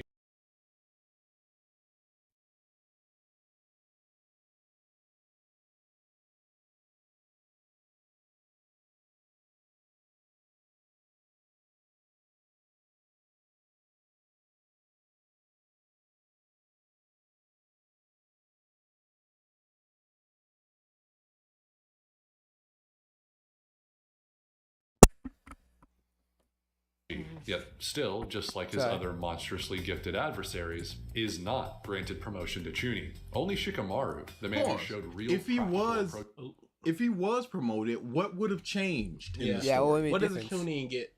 It matters not. Besides getting better missions besides getting more missions and probably a salary, what else do you really get? Yeah, That is he true. wasn't getting through the whole story. It didn't matter near the end where it was just like, oh crap, you need to be a Chunin. There was a OVA or an extra story anime thing Oh where he my became goodness. a Chunin, but it mattered literally zero. It wasn't like, we gotta go save Gaara. This is a Chunin level mission. You cannot go, Naruto. Yes. It granted him nothing. And then have Naruto just follow them. And they recognize that Naruto's following them, but they're just allowing it to happen. Because he's not very good at sneaking and stuff. Stuff like that didn't happen. It was, I'm going, okay. And you can say that the reason why Shika was promoted to Chunin was because we needed somebody to lead that mission Yep, without and them Shika- being too strong. Yeah. Because if a Kakashi goes, one shot If done. Hoshino goes, If Shino goes, look at that One boy shot, just standing- done. Oh, is he that tall? it's also he never got an evaluation for tuning. His fight He was never. canceled. Come on now. Yeah. He didn't even get a chance. Yeah, Nope. no. Justice for Shino up in this bit.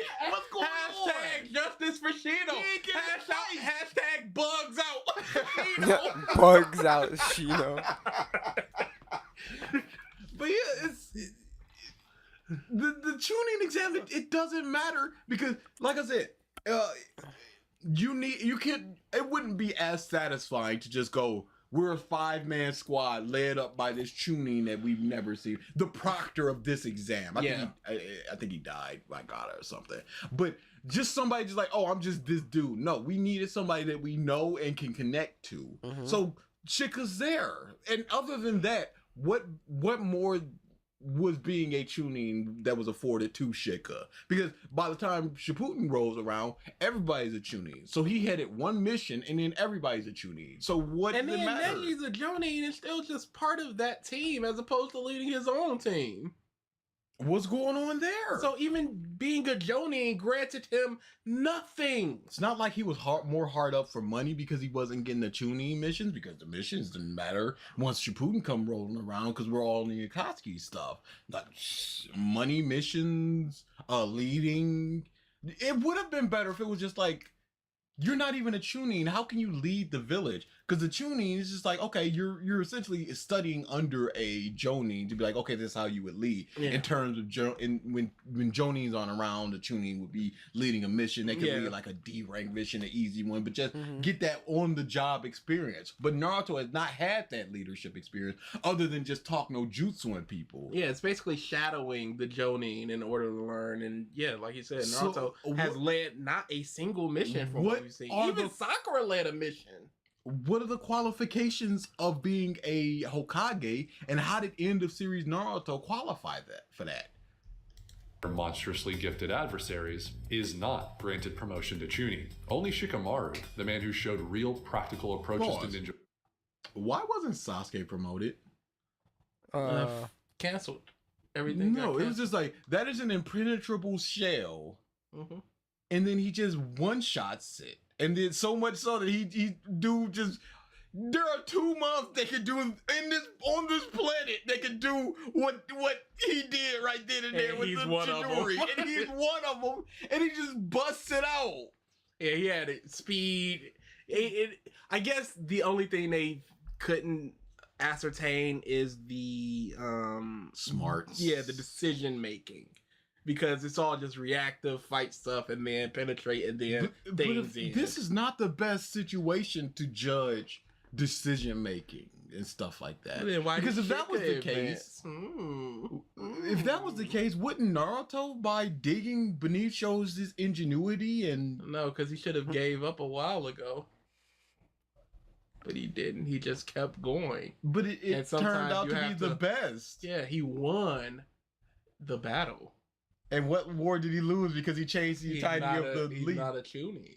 That's the war. No. Shika lost the battle. No, But won no, the no, war no, because no. he made the decision. No. I Ah, understand that. on But the you're battlefield. but if you're looking at it in terms Thematic. of winning the battle and losing the war, Slashing the headband. what is how other than just decision making? Mm-hmm. What? I mean- what goes into being what was the decision that dumb third Hokage made? We don't even know if he was ever a Chunin. We don't know none of that. He was up there. He's judging, presumably, what it takes to become a Chunin. Mm-hmm. And Okay. We could try. What would you say? Yeah, what's up, Messi? Blues Clues. Meat Canyon.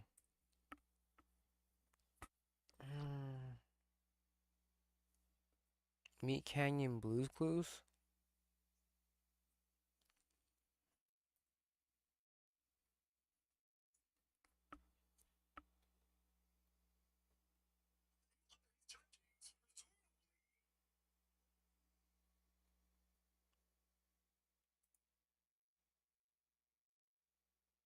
I don't see it. Did he delete it? Cause the original video is not here. Cause it would have said Blue Clue, but it's only showing me the Oh, I've seen this. Yeah, when Blue Clues froze up and shit. Yeah, I've seen this video.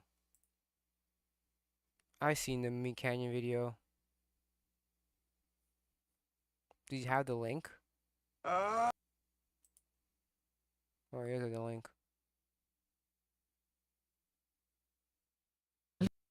I don't think I could do another clue today.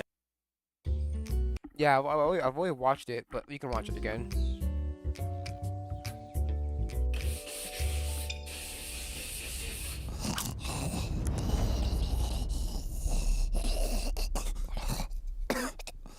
Am I done for the day, Blue?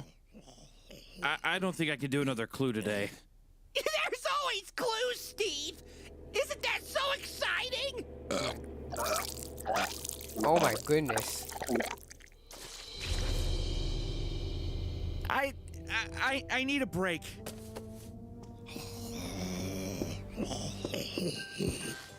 Why is neck so fucking long? Stop licking my face! Give your dog what he wants. Be proud of your dog. It's your dog, after all. Hey, Steve. Blue's trying to show you a clue. Steve! You gotta take these letters out of me, man. Hey, Steve. Steve, Blue's trying to show you something. Hey, you been ordering a lot of Prime, Steve? Steve, looks like Blue's trying to show you a clue. I'm stuffed to the brim, pal. It's a clue, Steve. Steve, look, it's a clue. Just pull one out, buddy. Just pull one out. Free me of a letter, Steve. I'm trying to show you something. What?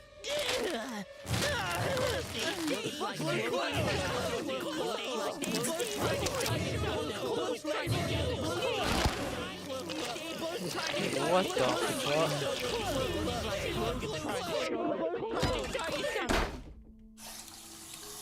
Steve, did you see the Blue's clues left for you? I can see where you left for fucking college.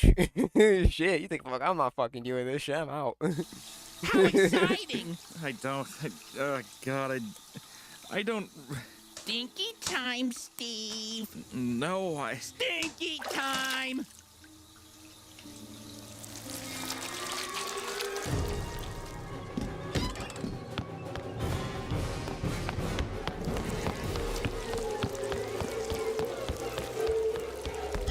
Oh shit, we made it! Hey, I did not realize that. Oh my goodness. Whoopsie.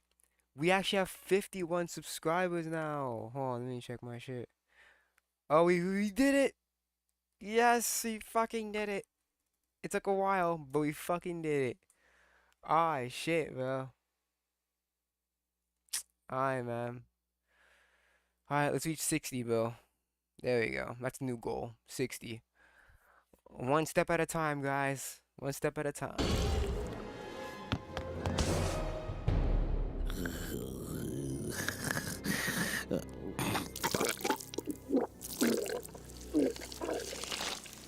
Steve, look!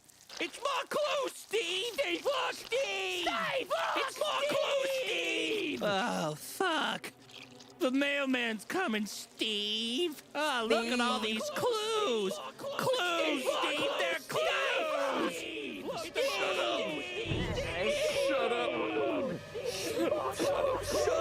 Shut up! Why don't you all just shut the fuck up? I don't want to do it anymore. I don't want to solve these stupid fucking clues. I don't want to look at your face. Your blue hair, your beady, gross eyes. You disgust me. You've lost all resemblance to the dog that I knew. I can't remember the last time I looked at you with any kind of happiness. I hate you, Blue. I really do. Steve, look at all these clues. You want me to solve clues? Yeah, you want me to solve clues? Fine. Yeah, I'll solve clues too. Here, fine. How about you take this? Take it, you butt. I hate you. I hate you. I hate you.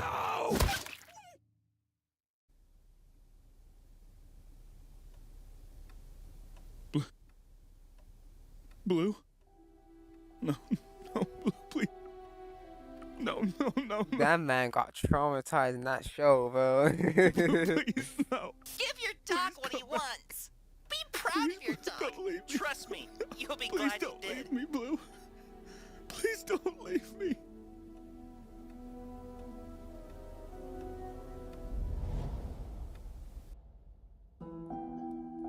Yeah, I mean, I watched this video before, so I already know how it ends and shit. But fuck, man, that's not the only reason why he left for college. Fuck, bro. Um, let's see here. Crazy, right? Fucking insane. Um,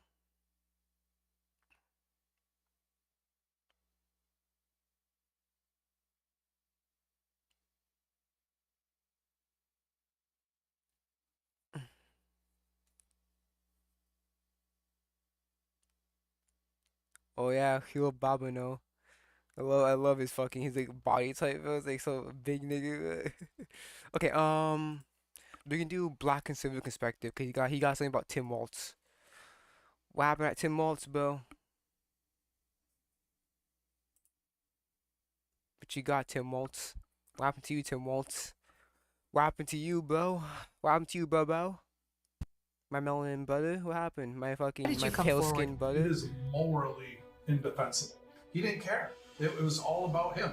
He's a military impersonator. I don't understand how he could do it morally, or he's got absolutely no. They're basically talking about Tim Waltz because what happened was Tim Waltz he embellished his military rank. So now right now they're talking about it and how they feel about it. integrity. The rumor went across the state that he had quit, and it was like, who the hell does that? I mean, it was just unbelievable that a CSM abandoned his troops, 500 soldiers basically, but beyond that, there's 1,000 parents out there that expect that person to lead those people into combat. He's a habitual liar. He lies about everything. He lies about stuff that doesn't make sense. You're taking a piece of their thunder and you're trying to capture it and put it in a bottle for yourself and use that for your own benefit. He basically said, I've got better things to do. Go pick somebody else to go on a mission. Well, if you sold out your guard unit and abandoned them, I mean, what are you going to do at the national level? Fear is a reaction. Bravery is a decision. And Walls has made the wrong decision. He's not brave. I call him a coward because he is. All right, guys, so we got to talk about Tim Walz, okay? Because Tim Walz was confronted with a tough question, okay? And he basically immediately ran away, which is an example of the type of leadership that this country is signing up for if they decide to elect Kamala Harris and Tim Walz, okay? Because there's some devastating news that has come out involving the Israeli-Gaza conflict, in which you have hostages that have been found dead by the IDF, including one Israeli-American hostage. And I want to go ahead and play this clip so that you guys can get a better understanding of what happened. The Israeli military says it recovered the bodies of 6 hostages from an underground tunnel in Gaza on Saturday. The IDF has identified all 6 bodies, which include Israeli-American Hirsch Goldbid Poland. The Israeli defense minister said the hostages were killed just before troops could reach them. According to the initial assessment at our disposal, they were brutally murdered by Hamas terrorists a short while before we reached them. They were abducted alive on the morning of October 7th by the Hamas terror organization.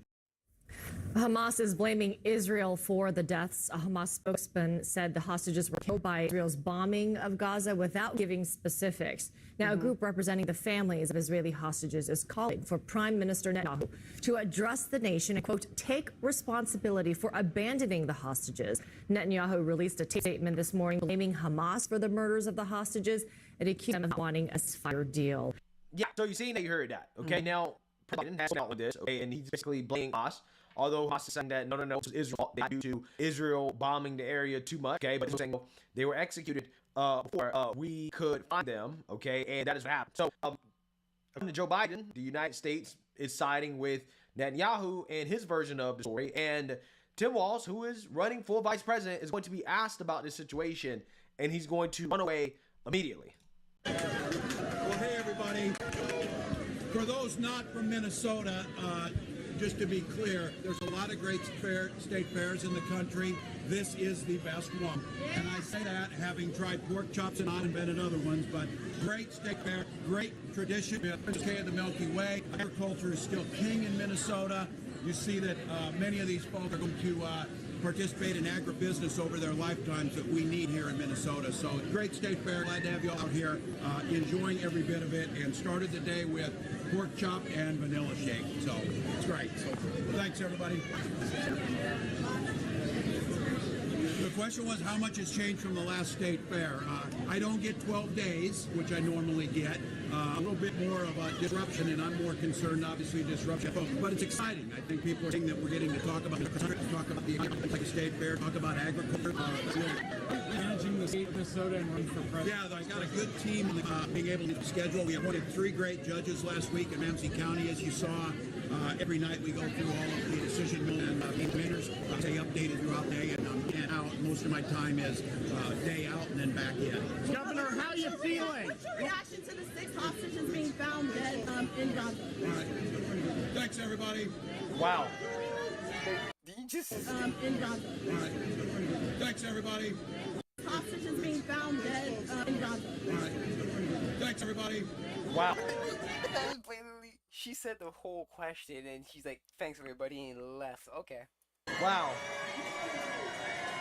So, another terrible moment of cowardice from Kamala Harris and Tim Walz, okay? Because this guy was clearly taking questions, right? He was taking questions, and as soon as he got one hard question, he was like, you know what? Nope, interview over, right? It's not like he immediately left, okay, after the second question. He was open to taking that third question until he heard that, oh, wait, this is a topic that I can't talk about as a Democrat, right? Because as a Democrat, you know, according to the far left, it is a terrible thing to condemn Hamas in the sense that, you know, they conducted the attack on October 7th.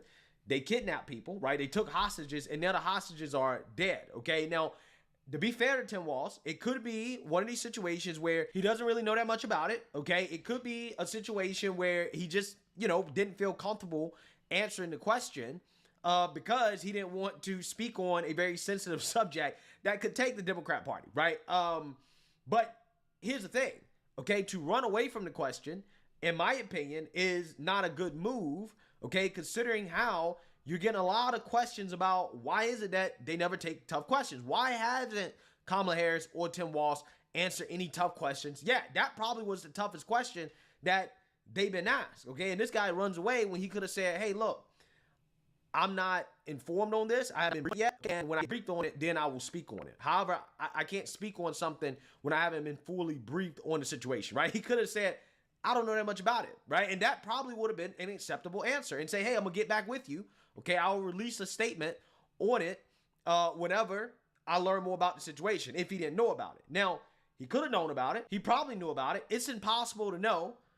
And it's hard to give him the benefit of the doubt considering how, even if he did know about it, he hasn't been taking any hard questions. And we also know that, again, Democrats, they are afraid to speak on this issue because no matter what they say, they're going to get a ton of backlash regardless of what they say. So I personally think that this, once again, is just another example of Tim Walz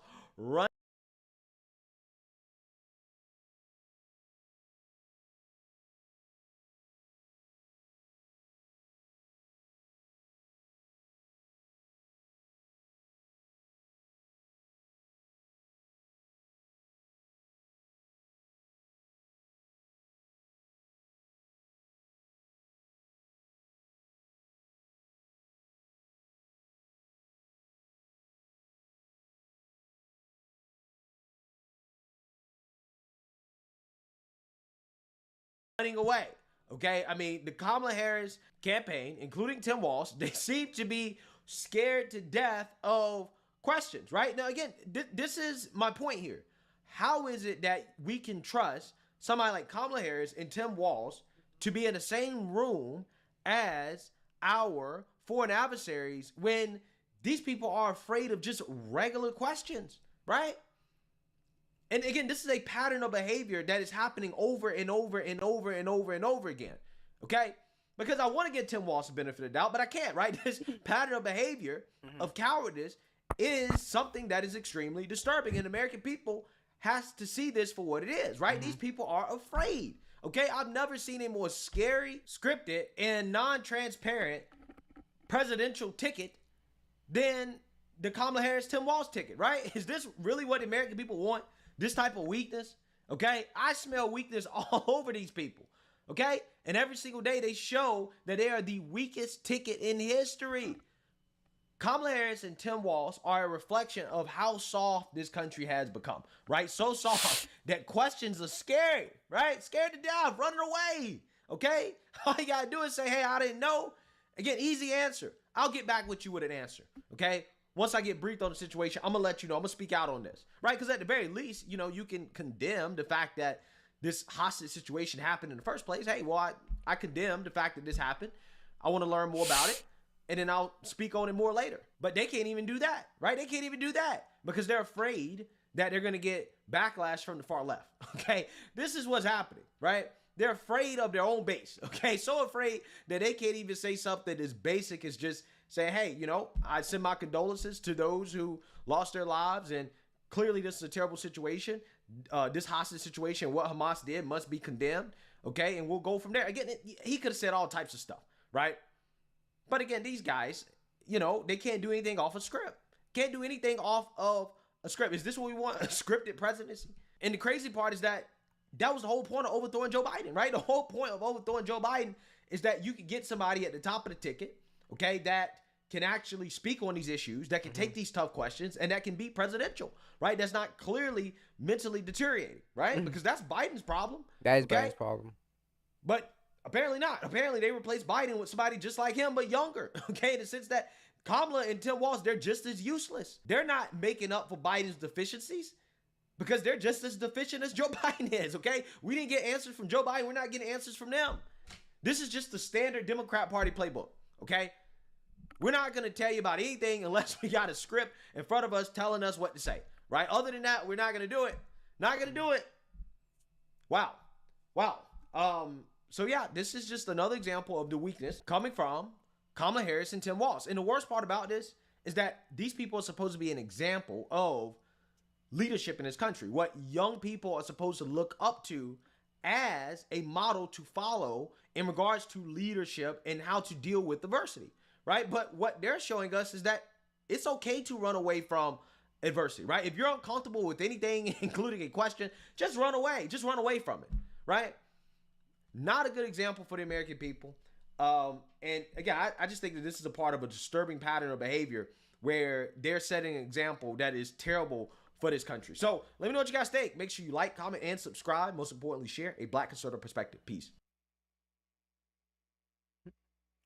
Oh, shit. Who is he doing? So I want to see something. I want to see how live it is. Skip all them nigga shit, nigga. I was told I was supposed to get my code for NBA 2K25 on the 4th. Now 2K25 isn't the part of my This is giveaway. 25? I have to say that. But I'm going to be giving away one NBA 2K25. Where's my shit? 5 on PC. I mean not PC. One. Like, damn, nigga, where's my fucking shit, bro?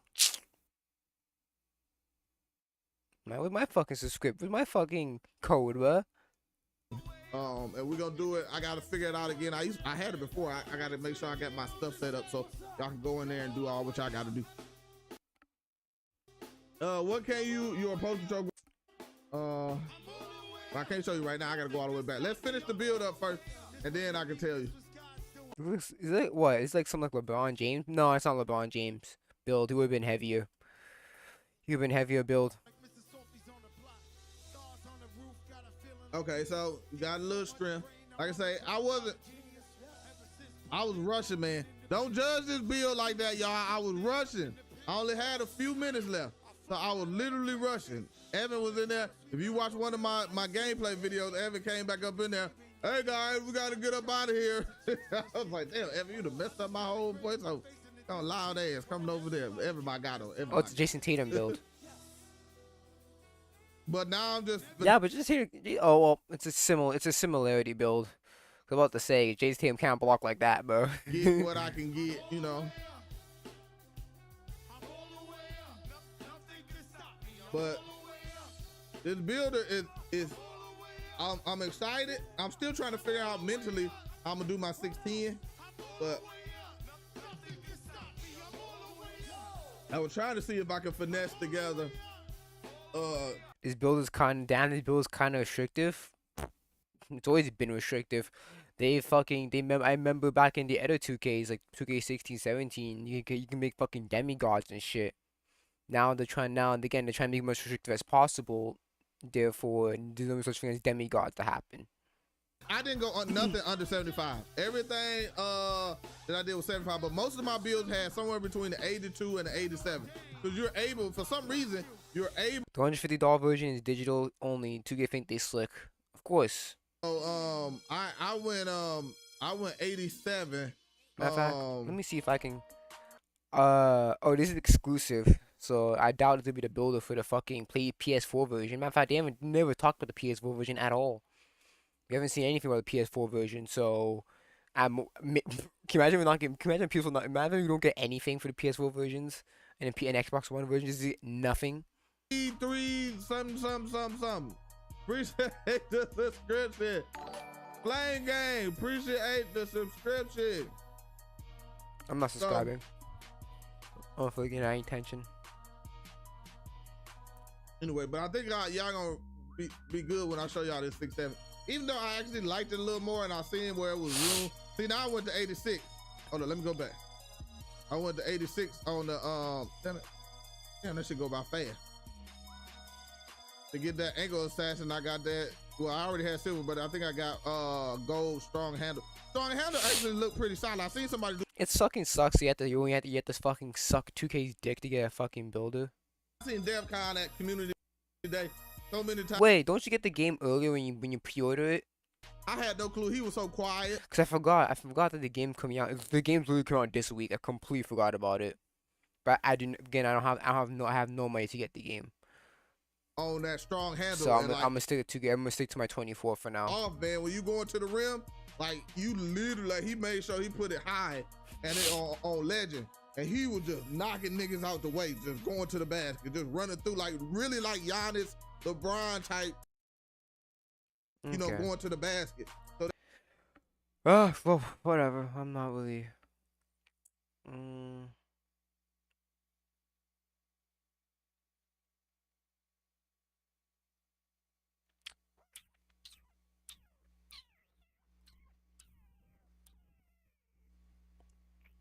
PC mods, okay. Why Hollywood boycott failed? Bro, they failed because that makes no sense. Can you imagine boycotting a game and then still playing the game? That doesn't make any fucking sense.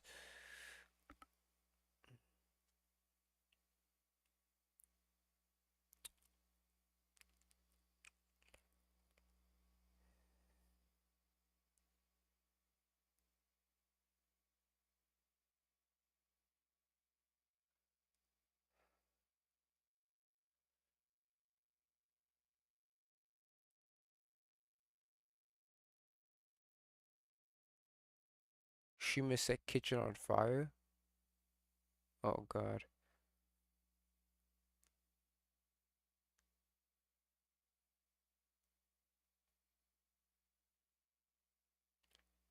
And smooth over do it.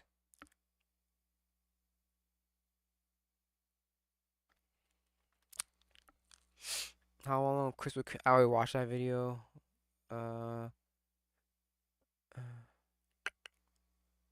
JJK manga ending is extremely rushed. Yes, it fucking is.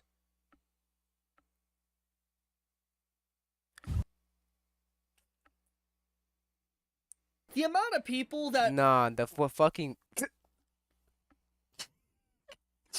I can never get away from this, man. Everywhere I go, I'm seeing it. The ending of LT could never leave my fucking mind, bro. Cause this shit like this just comes back up. But again, I understand why he put this meme out there. Cause legit, Yuji was like, "Yo, Sukuna, come back to my body. You killed Gojo, you killed my master and a bunch of innocent people. But hey, you can still be a part of me. Fuck no, die." Unbelievable. Actually, I can't believe people actually. I can't believe fucking Yuji actually said that shit. Unbelievable. Upset with this chapter and just the last chapter and kind of this finale of JJK is just reaching. I wonder if anyone talking about the fucking meme in the beginning.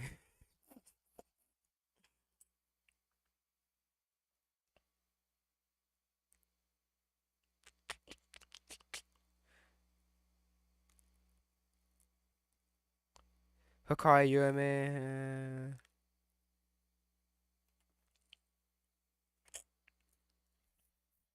Nuclear levels. I mean, this meme alone pretty much describes the current mindset of the JJK fandom, or at least what the vocal part of the community is saying, and that is JJK's ending. AOT's ending so ass. MHA's ending is so ass too. But MHA though, MHA's ending is just nothing. That's the problem with MHA's ending. It's just nothing. AOT causes you to fucking think everything back, go back and fix and really think of everything differently. And then this one is just, it's like unbelievable. You actually want Sukuna to go back into your body after he almost killed you, ripped out your heart. I don't know how freaking you just forgot that. Sukuna ripped out Yuji's heart, basically put him on life support. Then he fucking, or basically nearly killing him, killed Gojo, killed a bunch of innocent people. It's just like, how do you still want him in your body? And and also possess your friend too. It's like, why do you still want freaking Sukuna in your body? I hate when Yuji actually fucking said that. So stupid, man. Unbelievable. Is not good. Now, this isn't my words. This is just what I've collectively seen.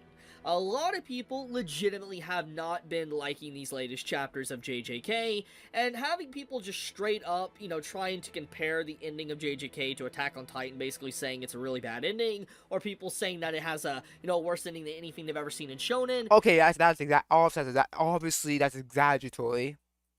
Or it could actually be true depending on how many anime that nigga actually watched. No.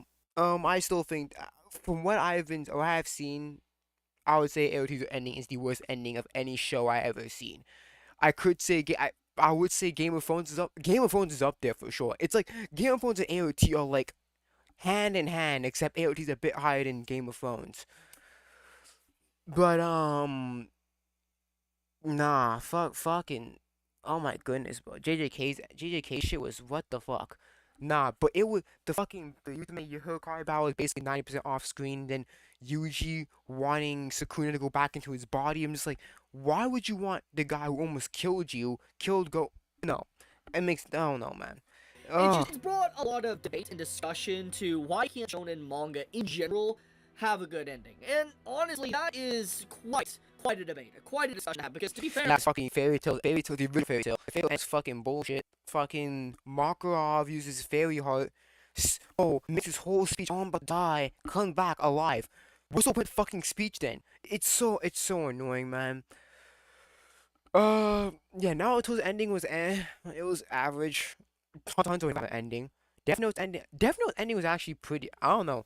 Death Note, I think the only shonen that I know that actually has good endings, Death Note, Code Geass, Full Metal. That's the only endings that I know. That's the only endings that I've seen that are actually pretty good. Right, Code Geass's ending is pretty good. Death Note's ending was pretty good, and also FMA.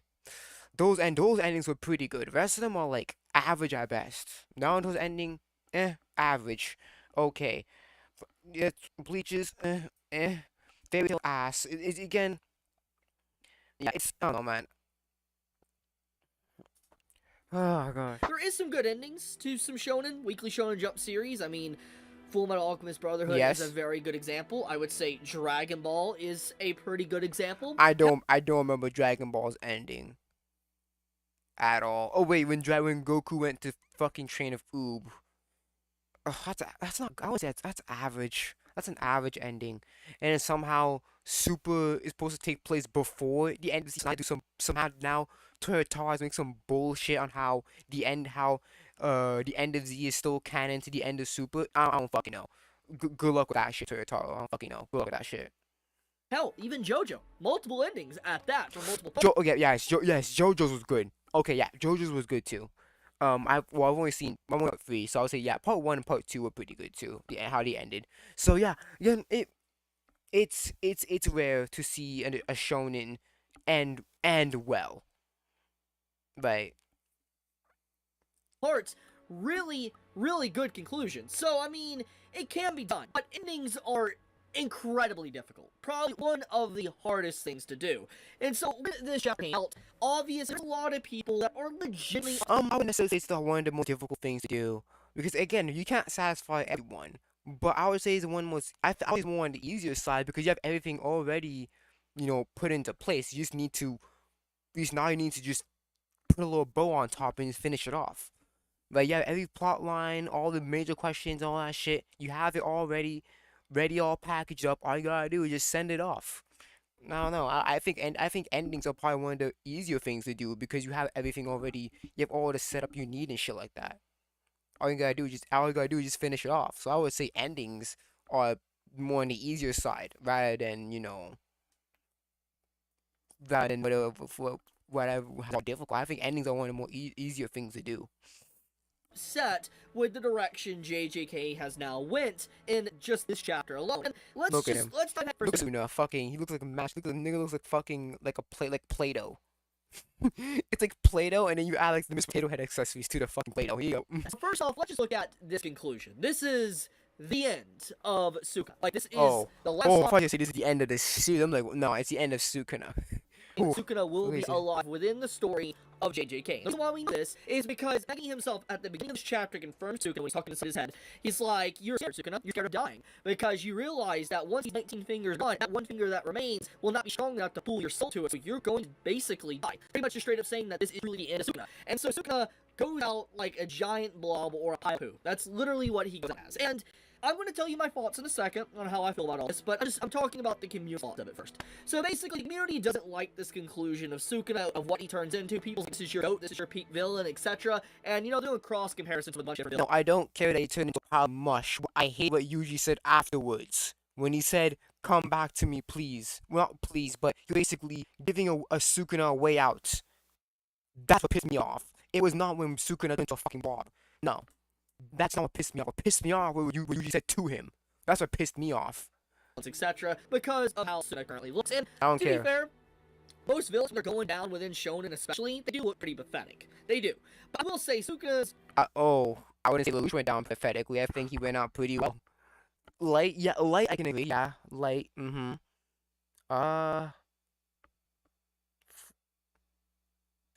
I wouldn't say Itachi, no. Itachi did like pathetically. Who else?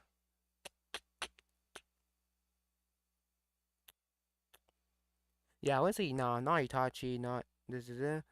Who else? Agnologia, okay, he did kind of got like a bitch. August did as well. Irene did as well. Zeref? No, not Zeref. He didn't really go out like a bitch. He wanted to die anyways. He was pretty chill. Let's say Ez definitely down like a bitch.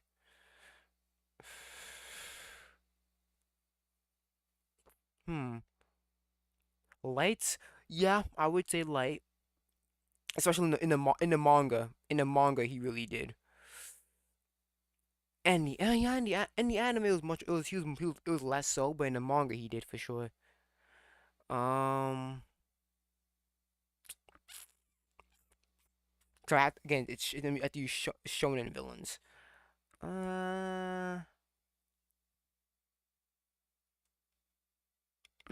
Can't remember much of them. Black Clovers? Any Black Clover villains go out like a bitch? Mm,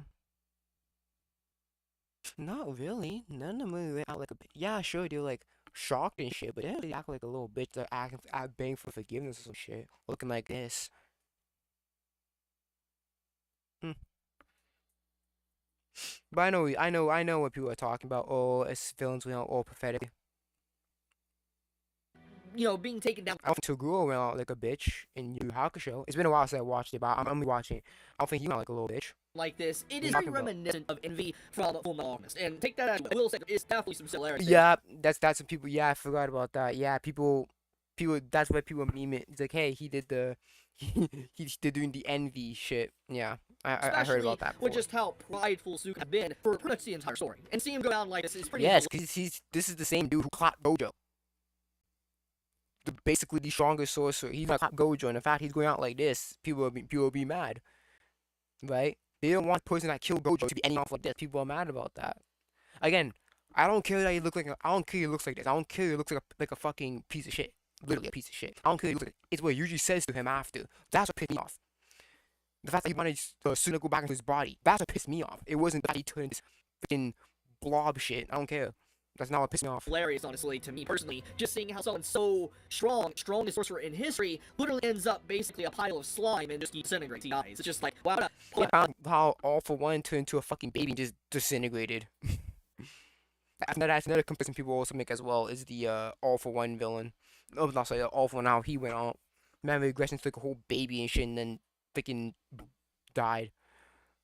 Way for Sukuna to die. Anyways, though, getting back into the main thing, besides obviously the conclusion of Sukuna, one of the big complaints that a lot of people are having is this. Urame and Hikari's fight. Now, I briefly talked about this in my video I made about 3 days ago, talking about the leaks that came out that kind of confirmed pretty much where the chapter was going to go. But basically, yes, this chapter, the latest chapter of JJK, does officially confirm that Hikari and Urame's fight has come to a close, and the entire fight that's been ongoing for like 40, 60 chapters now was entirely off-screen. Like, completely just off-screened. It was the Blackbeard hockey, off-screen hockey. That's literally what this is. Like, we legitimately did not get anything really with the fight, which is pretty sad, because one of the reasons why there's so many people that are sticking to this discussion and why they're very upset with this point in the story is because Hikari came out of nowhere and became quite a favorite as a character for the community. I mean, hell, you've probably seen gifs and memes exactly from Hikari. He is a crazy fun character. I mean, he really does bring a lot of joy. So it makes sense why a lot of the community was excited to see another fight from him and see him go against basically someone that pretty much worships where Sukuna walks. It's like, we wanted to see where that fight would go with their name being an ice user. It's just like, okay, how are they going to use? You know, we're pretty curious to see how the fight will actually take place and who would actually come out on top and win. But they fast forward like to the end now, and we did not really get anything with the fight. All we know is that it's pretty much a tie here, that they both were just fighting, you know, tie. They're both shirtless for whatever reason. Take that however you will. But basically, you know, Urame spouts out a few things like, oh, you know, the only reason why you guys won is because you're lucky, and the reason why he lost is because he was incarnated in a body instead of actually his original body. Pretty much saying that, because I'm gonna lose, I'm gonna delete myself out of the story, I'm gonna go down on high, and pretty much saying the only reason why you guys won is because obviously Sukuna wasn't in his body. So, effectively ending the fight. Just Urame is like, I'm gonna go down with my lord, which is honorable to a degree. Urame saying like, you know, if my lord's not here, then I guess I don't have a purpose anymore, and just deletes himself. So, that's fine, legit, it's okay, but obviously there's a lot of lost potential with the character, with just ending their story right here now, with literally nothing else that really dived into their battle tactics or anything like that. So, for that. Now, besides that, we move to the next segment, which is Megami waking up, and we get to see the scars. We said, FYI, for those that haven't caught on, the reason why Megami has scars is exactly where Sukuna's eyes were placed. Like, you can literally see that, where, if you look at Sukuna's mask in the last chapter and stuff, look where the mask was on the body, like where Sukuna was, is where these scars are. So, these are just basically remnants of the damage that Sukuna did to Megami's body, which is a nice little touch, honestly. I do think that Megami should have had a lot more damage than just these few scars, but you take how you want. No respect. So can we really be upset about only a few stars on Megami? But yeah, besides that, that's an issue. Megami wakes up. And as I talked about when I was discussing you can give back Nova, we can't give back Gojo. Okay. I see nothing. And I hate how Gojo died. He died off screen too. What the fuck? How come we didn't get to see him get split in half? Nope. And in the chapter we see him his lower half standing up and the other half on the ground. You don't get to see how he got cut in half and shit. Bullshit. wrong with necessarily He's this dead. moment within the chapter. Megami waking up, you have this little callback with, like, Nobara getting into the box, trying to say, oh, I live, and all that. It's a really funny and cute moment. I don't think that this is out of character. This is very in character for these group of characters. So there's nothing wrong with it. The problem I have is that this panel, right here, this page, literally happens right after this, where Erme disappears and Sukuna is a blob. And it's such a 180 of a transition. Like, you have this very thought-provoking moment where, like, Yuji's like, you know, you are me, Sukuna. And it's obviously a callback to Mahito's fight with, you know, Yuji and all that. It's a really good scene. This is legitimately a good scene. But thing is that we get from this just straight up, like, Megami and them waking up, it's obviously an apparent time skip, some form of time skip, an unspecified amount of time has passed. We don't know if it's been a day, a week, months, etc.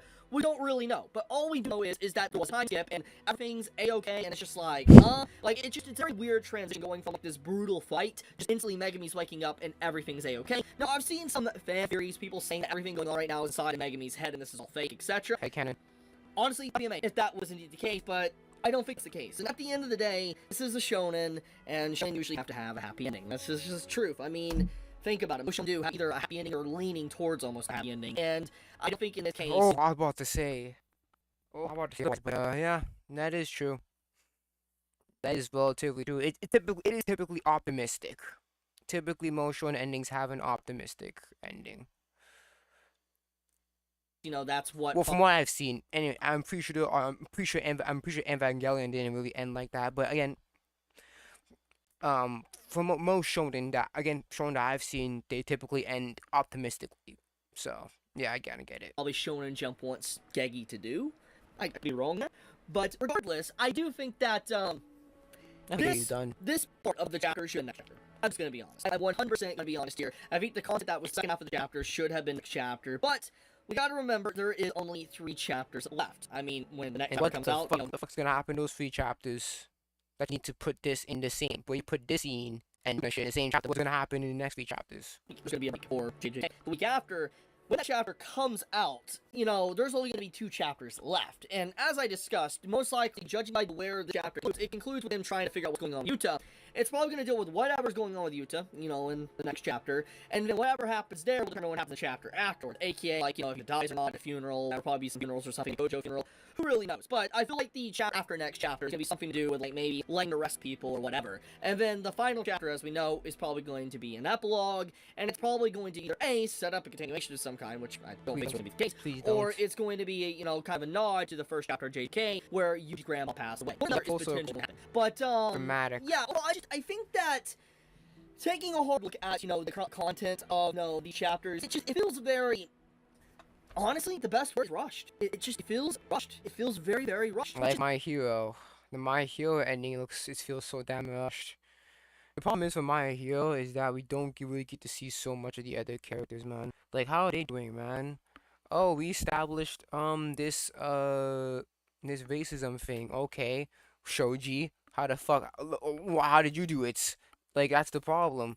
Deku and Ochako, so much attention around them, but we got nothing on them. We don't even get like a Deku getting like a text message.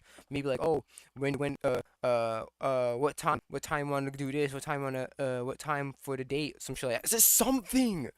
That's the problem with My Hero. My Hero's Academia's last chapter is so bare bones. It's like a skeleton of a final chapter, but no meat on it. And then again, freaking Horikoshi is like, here you go. Here's the bones. No, nigga, where's the meat? Pause. Very weird. Where's the protein? I've talked about this a while back, is that, you know, Gege Akutami is, you know, he's definitely a popular mangaka. Don't care. JJK, very popular. Don't care. I don't think Shonen Jump forced and rushed him out the door. I think Gege just doesn't care anymore. I think Gege wants to get out. I think it's just Gege. He wants to get the fuck out of here. Fucking Kohei. He wants to get the fuck out of here. They just want to get the fuck out of here. They don't want to. They don't want to end up like Oda or end up like fucking these people that are just stuck doing this thing. No. They're done. They don't want to stay. They don't want to fucking stay doing this shit. I want to get it over with. Bye bye. Get my money up, and bye bye. I'm gone. Popular. It is. It's way too popular. So I don't think this is necessarily Shonen Jump wanting him to get out of the magazine, because obviously after losing such a series like My Hero Academia, say whatever you want about it, it is a series. Don't care. we wouldn't want to lose another heavy hitter. So I don't think this is Shonen Jump trying to push out the old and in with the new, because the new is very uncertain. They don't know if they're going to be able to build a massive following from whatever new is going to come into Weekly Shonen Jump. So I don't think this is necessarily Shonen Jump trying to rush Gege out the door. So the only thing that really comes to mind is two other things. Either it's editor meddling, which I don't really think so, but it could be editor meddling. It's a possibility. Or Gege... Actually, there's two other ones besides that. Gege wanted to end it like this because maybe his health has deteriorated, which we do know he's had some health problems as of late last year or so. Or... The Kohei. So, again, he probably just wants to get out of here. Just like Kohei, because Kohei has health problems as well. To the point where, like some of them out here, academic child was like 7 pages, and that's it. Always been like this, and this is just how he wanted in the story. He didn't really have much more to tell. I don't really know. I mean, maybe there was a board meeting. Maybe he sat down around the table with all the executives of Shonen Jump and all that, and he's like, look, guys, I'm going to end my series in about 40 or 50 chapters, or 30 chapters from now, and yeah, just wanted to let y'all know. You had to have probably given a notice.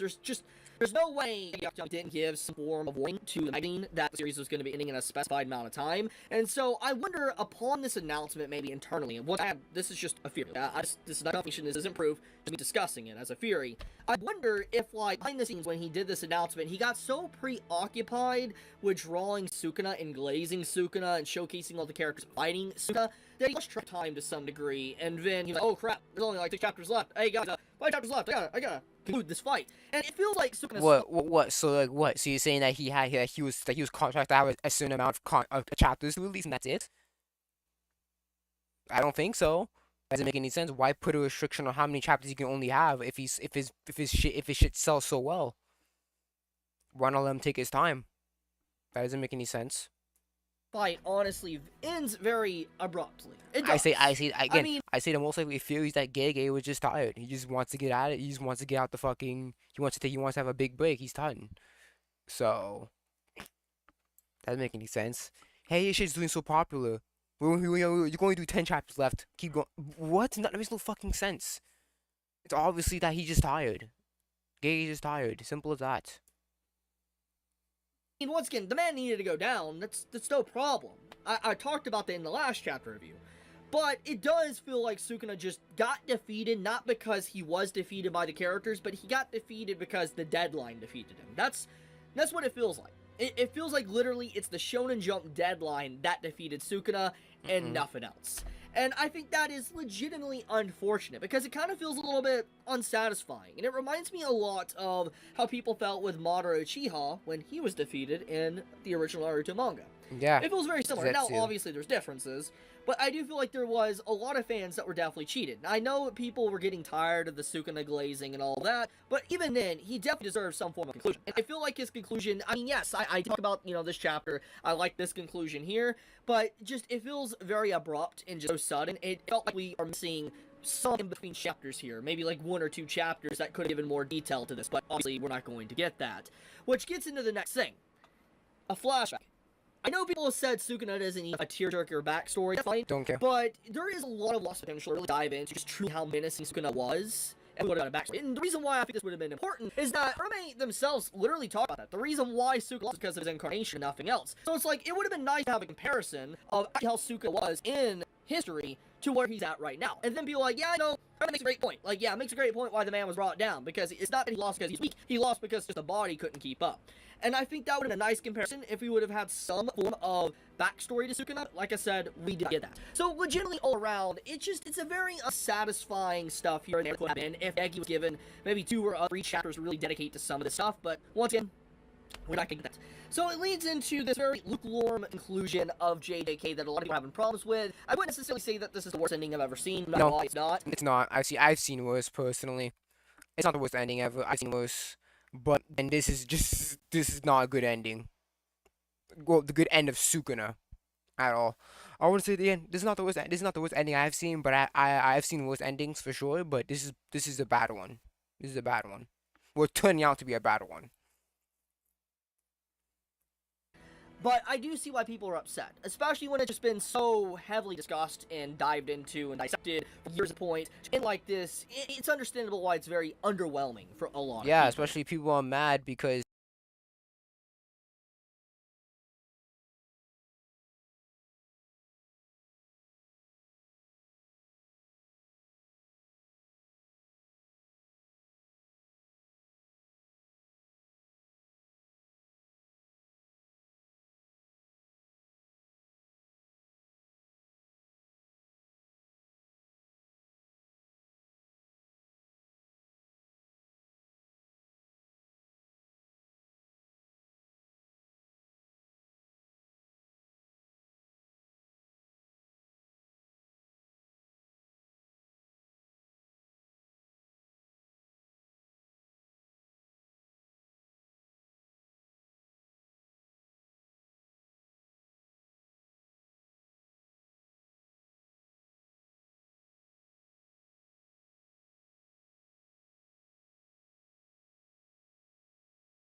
Sukuna was one that clapped Gojo, and everyone loves Gojo, right? So they want the guy who killed Gojo to have a good conclusion too. Fuck, fine. But again, Gojo got fucking killed off screen. So what the fuck do we know? Oh my goodness, man. Is he still fucking playing that fucking game? You still testing out the builder? No, the community might not like him as much, but as a person, My nigga. Uncle Demi cool. I can't speak on all this other stuff. Okay, he's I doing can't power speak on forward his then. decisions that he Oh my make god, when he's doing. if he was still on that fucking on that small forward, I've been like, what the fuck? Okay. It almost seems like almost 10:30. I think we're probably gonna end it soon. All 14 domain expansions don't give a shit. Going to the field with my girlfriend. Wish you luck. Good luck, homie. I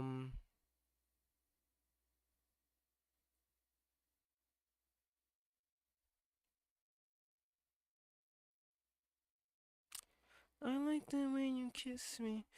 React to Godzilla. Ugh, no.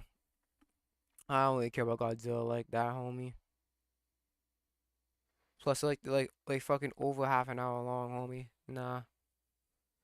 I'm probably ending the stream very soon. No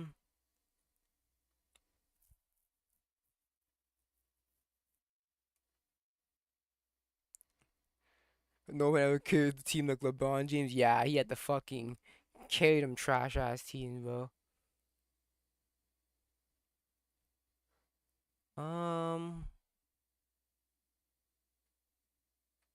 Why is Winter taking so long? Cause George R. R. Martin doesn't care. He's so focused on other shit, but he doesn't really care. An amazing run, don't care. Oh, it's esports shit, right? Yeah, it's esports.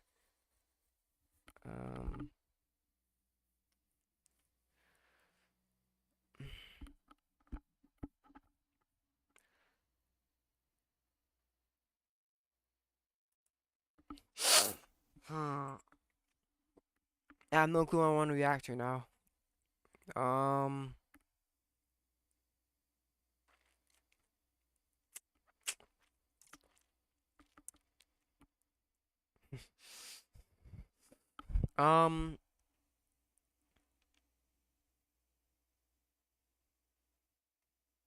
have no clue I want to react to.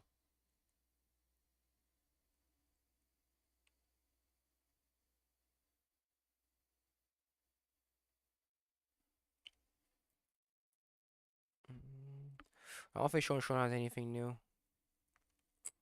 Nah, he doesn't have anything new. We watched it already. Well, Smile Bomb, you could have something.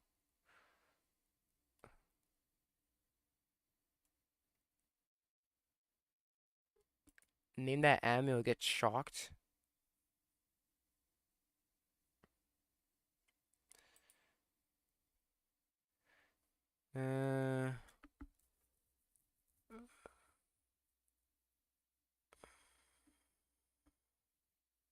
What's this? No, we really watched this one. We really watched the tier list.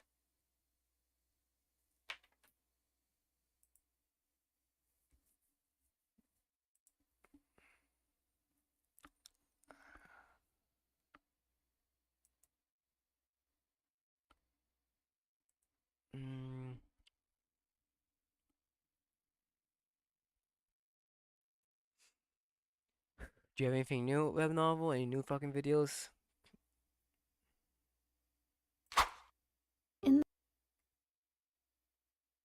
Nope. Fuck, we have nothing.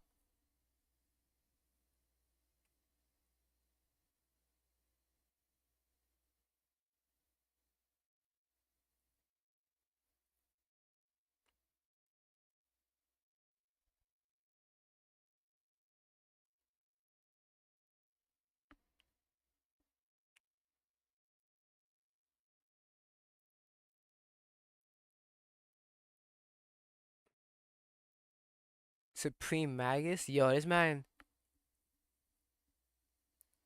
Okay, well, I can't think of anything, so I think I'm gonna end it here, honestly. Yeah, I'm gonna end it here. It's 10 o'clock. It's 10:30. End it right here. I got stuff to do before I go. So I'm gonna end it here. Thank you guys so much for coming. We did it for 3 hours, so come on. I think that's enough. I think that's enough content for today. Let's get you the Truman thing, and then I'll see you guys. So am I streaming tomorrow? Possibly.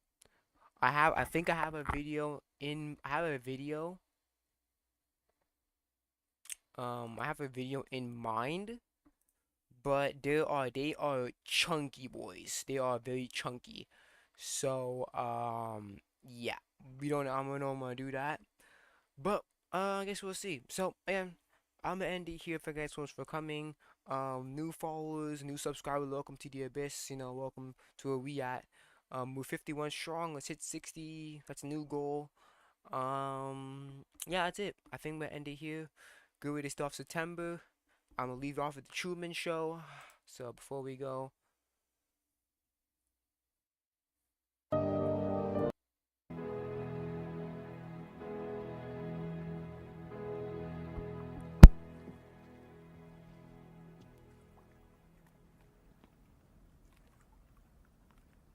In case I don't see ya.